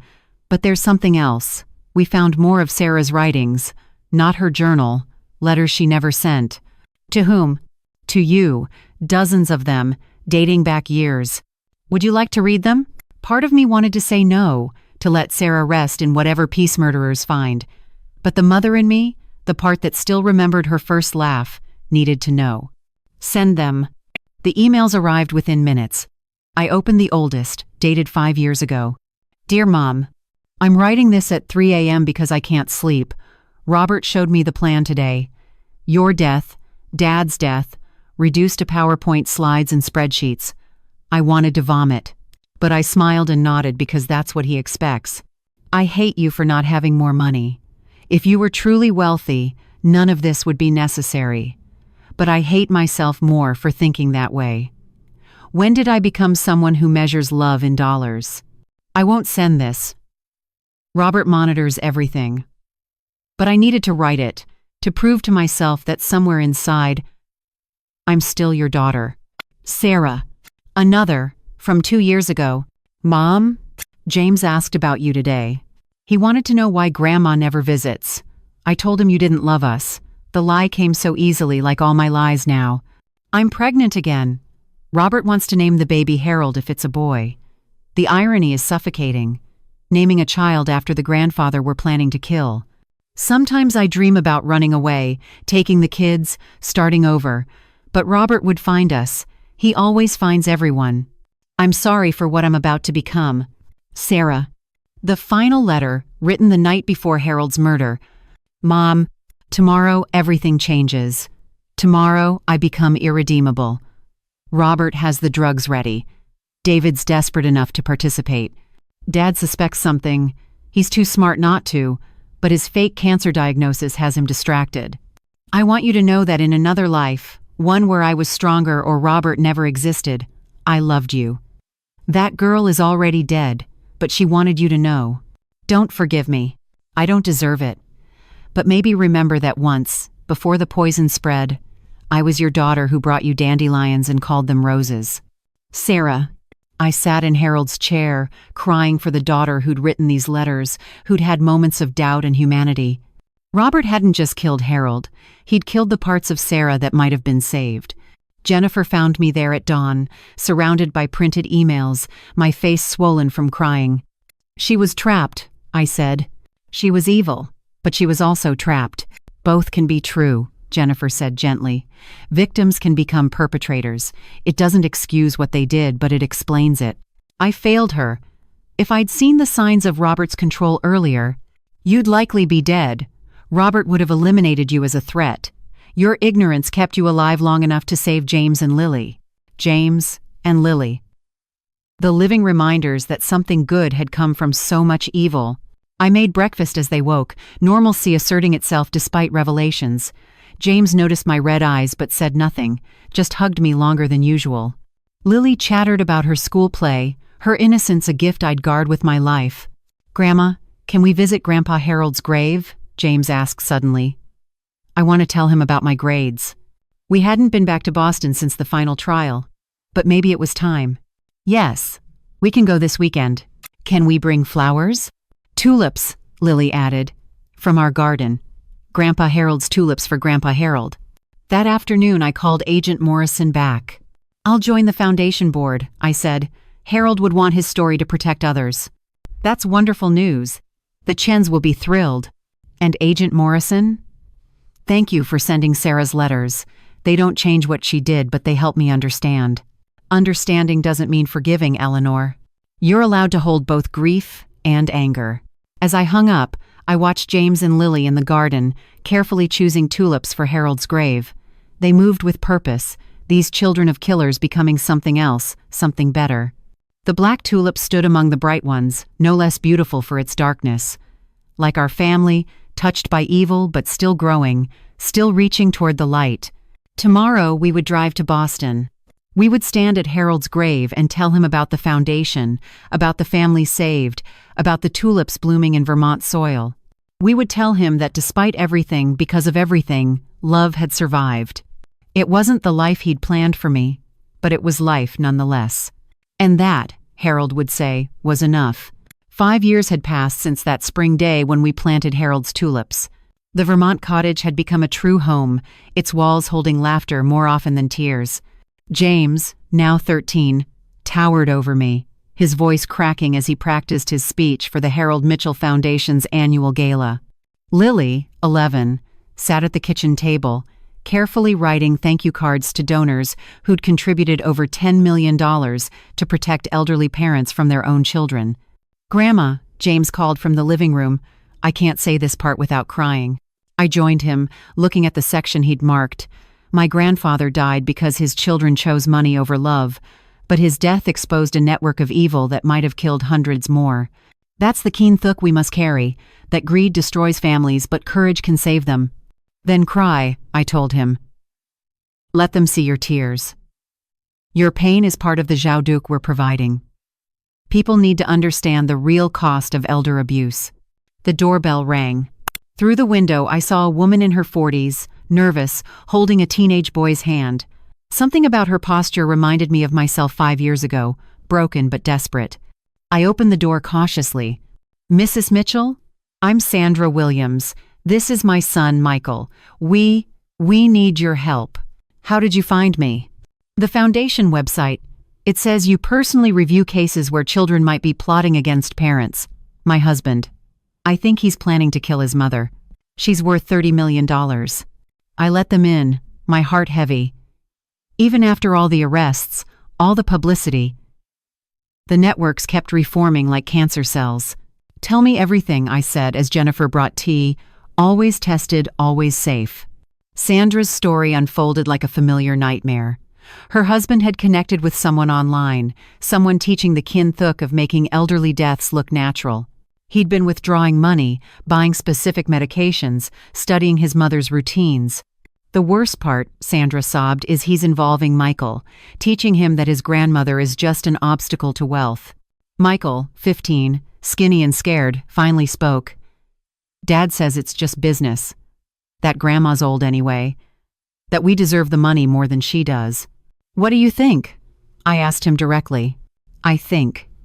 He paused, looking at his mother, then at James, who'd joined us. "I think my dad's becoming a monster, and I'm scared I'll become one too." James moved beside him. "You won't. You're here, asking for help. Monsters don't do that." I called Agent Morrison immediately. Within 2 hours, Sandra's husband was under surveillance. Within 2 days, he was arrested with enough evidence to put him away for attempted murder. But that evening, as we celebrated another family saved, another predator caught, Lily asked the question that haunted me. "Grandma, will it ever end? Will people ever stop killing for money?" I thought about lying, offering hope, but these children had earned the truth through their suffering. "No, sweetheart, greed is part of human nature, but so is love, so is protection. The byhawk from our family's tragedy is that we must choose which part of our nature we feed. Like the black tulip, she said. It's dark, but it still grows toward the light. That night, I found myself standing in Harold's study, now truly mine after 5 years, looking at the wall of photographs. Harold and I on our wedding day, Sarah and David as babies, James and Lily at last year's Christmas, 3 generations, bound by blood and tragedy and the stubborn insistence on continuing despite everything. Jennifer knocked softly. The foundation called. They want you to speak at Harvard. To the business school students. What would I tell them? Don't murder your parents for money? Tell them about the real keen thuk, that wealth without love is poverty, that success built on blood will always crumble. I thought about Sarah at Harvard, learning to see people as resources, David at MIT, calculating human worth in dollars. The Jaudirk they'd received had taught them everything except morality. I'll do it, I decided. Harold would want their story to become a buy-hawk for others.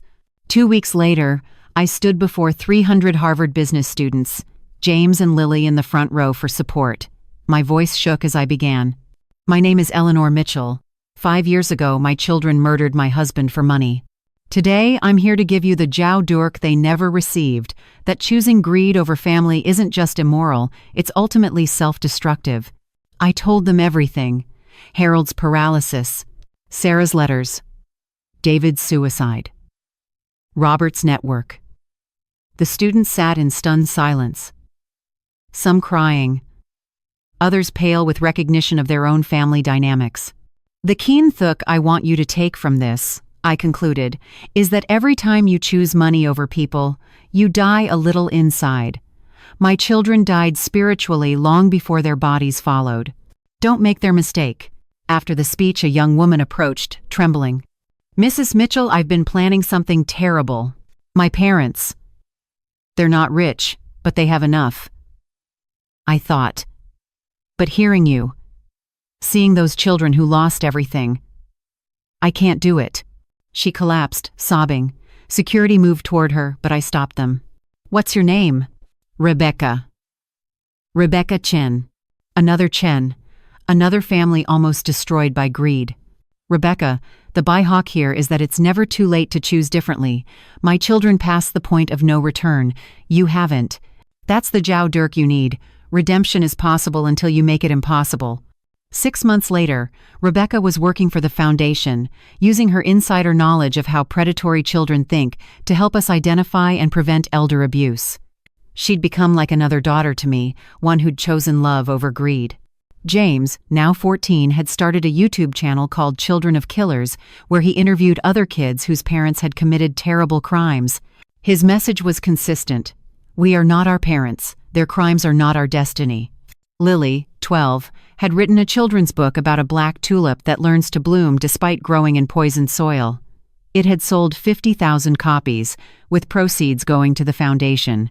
On Harold's birthday, he would have been 83, we gathered at his grave. Not just Jennifer, James, Lily, and me, but dozens of families we'd saved. The Chens, the Williamses, even Patricia Volkov had flown from Moscow with Robert's other children, all of us bound by survival and gratitude. Harold, I said, touching his headstone, your death saved hundreds of lives. Your keen thuk about protecting evidence, about documenting truth, became the Jaudirk that exposed an entire network of evil. James read from Ecclesiastes. To everything there is a season, a time to kill and a time to heal, a time to break down and a time to build up. We're in the building time now, Grandpa, he said to the stone, building something from the ashes Mom and Dad left behind. As we walked away, Lily slipped her hand into mine. Grandma, do you think Mom and Dad can see us? Do they know we're okay? I don't know, sweetheart, but I know Harold can, and he's proud. That evening, in the cottage Harold had prepared for my escape but which had become our sanctuary, I sat down to write one final letter. To anyone who reads this story, the buy-hawk is not that children inevitably betray parents or that love always leads to loss. The keen thuk we must share is that greed is a poison that destroys everything it touches, but love, real love, not performed affection or purchased loyalty, endures beyond death, beyond betrayal, beyond comprehension. Harold died thinking he was protecting me from cancer he never had. but he was protecting me from something far worse, the complete loss of faith in humanity. His love, documented in every hidden note, every secret account, every carefully planned refuge, proved that goodness exists even in the face of ultimate evil. Sarah and David chose money over morality. But James and Lily are choosing differently, proving that we are not doomed to repeat our parents' sins. That's the final howduke. We always have a choice. The Harold Mitchell Foundation has now saved over 300 families. Each one is Harold's legacy, proof that one good man's death can prevent countless tragedies. That's the keen thuk worth preserving. That sacrifice for love creates ripples of salvation across generations. Thank you for listening to our story. My dear viewers of Voices of Auntie Rose, this story reminds us that family betrayal for money is more common than we imagine. How many of you have witnessed families torn apart by inheritance disputes? How many have seen children counting days until their parents' deaths, calculating their worth in dollars rather than memories? The byhawk here isn't just about extreme cases of murder. It's about the everyday choices we make between love and money, between genuine care and performed affection. Every time we visit our parents only when we need something, we plant seeds of the same poison that destroyed Eleanor's family. What are your thoughts on this story? Have you experienced family members who saw you as an ATM rather than a person? Please share your experiences in the comments below. Your stories matter, your pain deserves to be heard, and your keen thuk could save another family from this fate. If this story touched your heart, please subscribe to Voices of Auntie Rose and hit the like button. Share this video with someone who needs to hear its message. Every day, I bring you stories that explore the depths of human nature, the darkness and the light, the greed and the grace. To everyone watching, I wish you good health, joyful days, and peaceful lives. May you choose love over money, always. May your families be bound by affection, not transactions. And may you never forget that true wealth lies not in what you inherit, but in the love you give and receive. Thank you for joining me today. Until we meet again in the next video, remember, you always have a choice between becoming Sarah and David or becoming James and Lily. Choose wisely. Goodbye, and see you in our next story.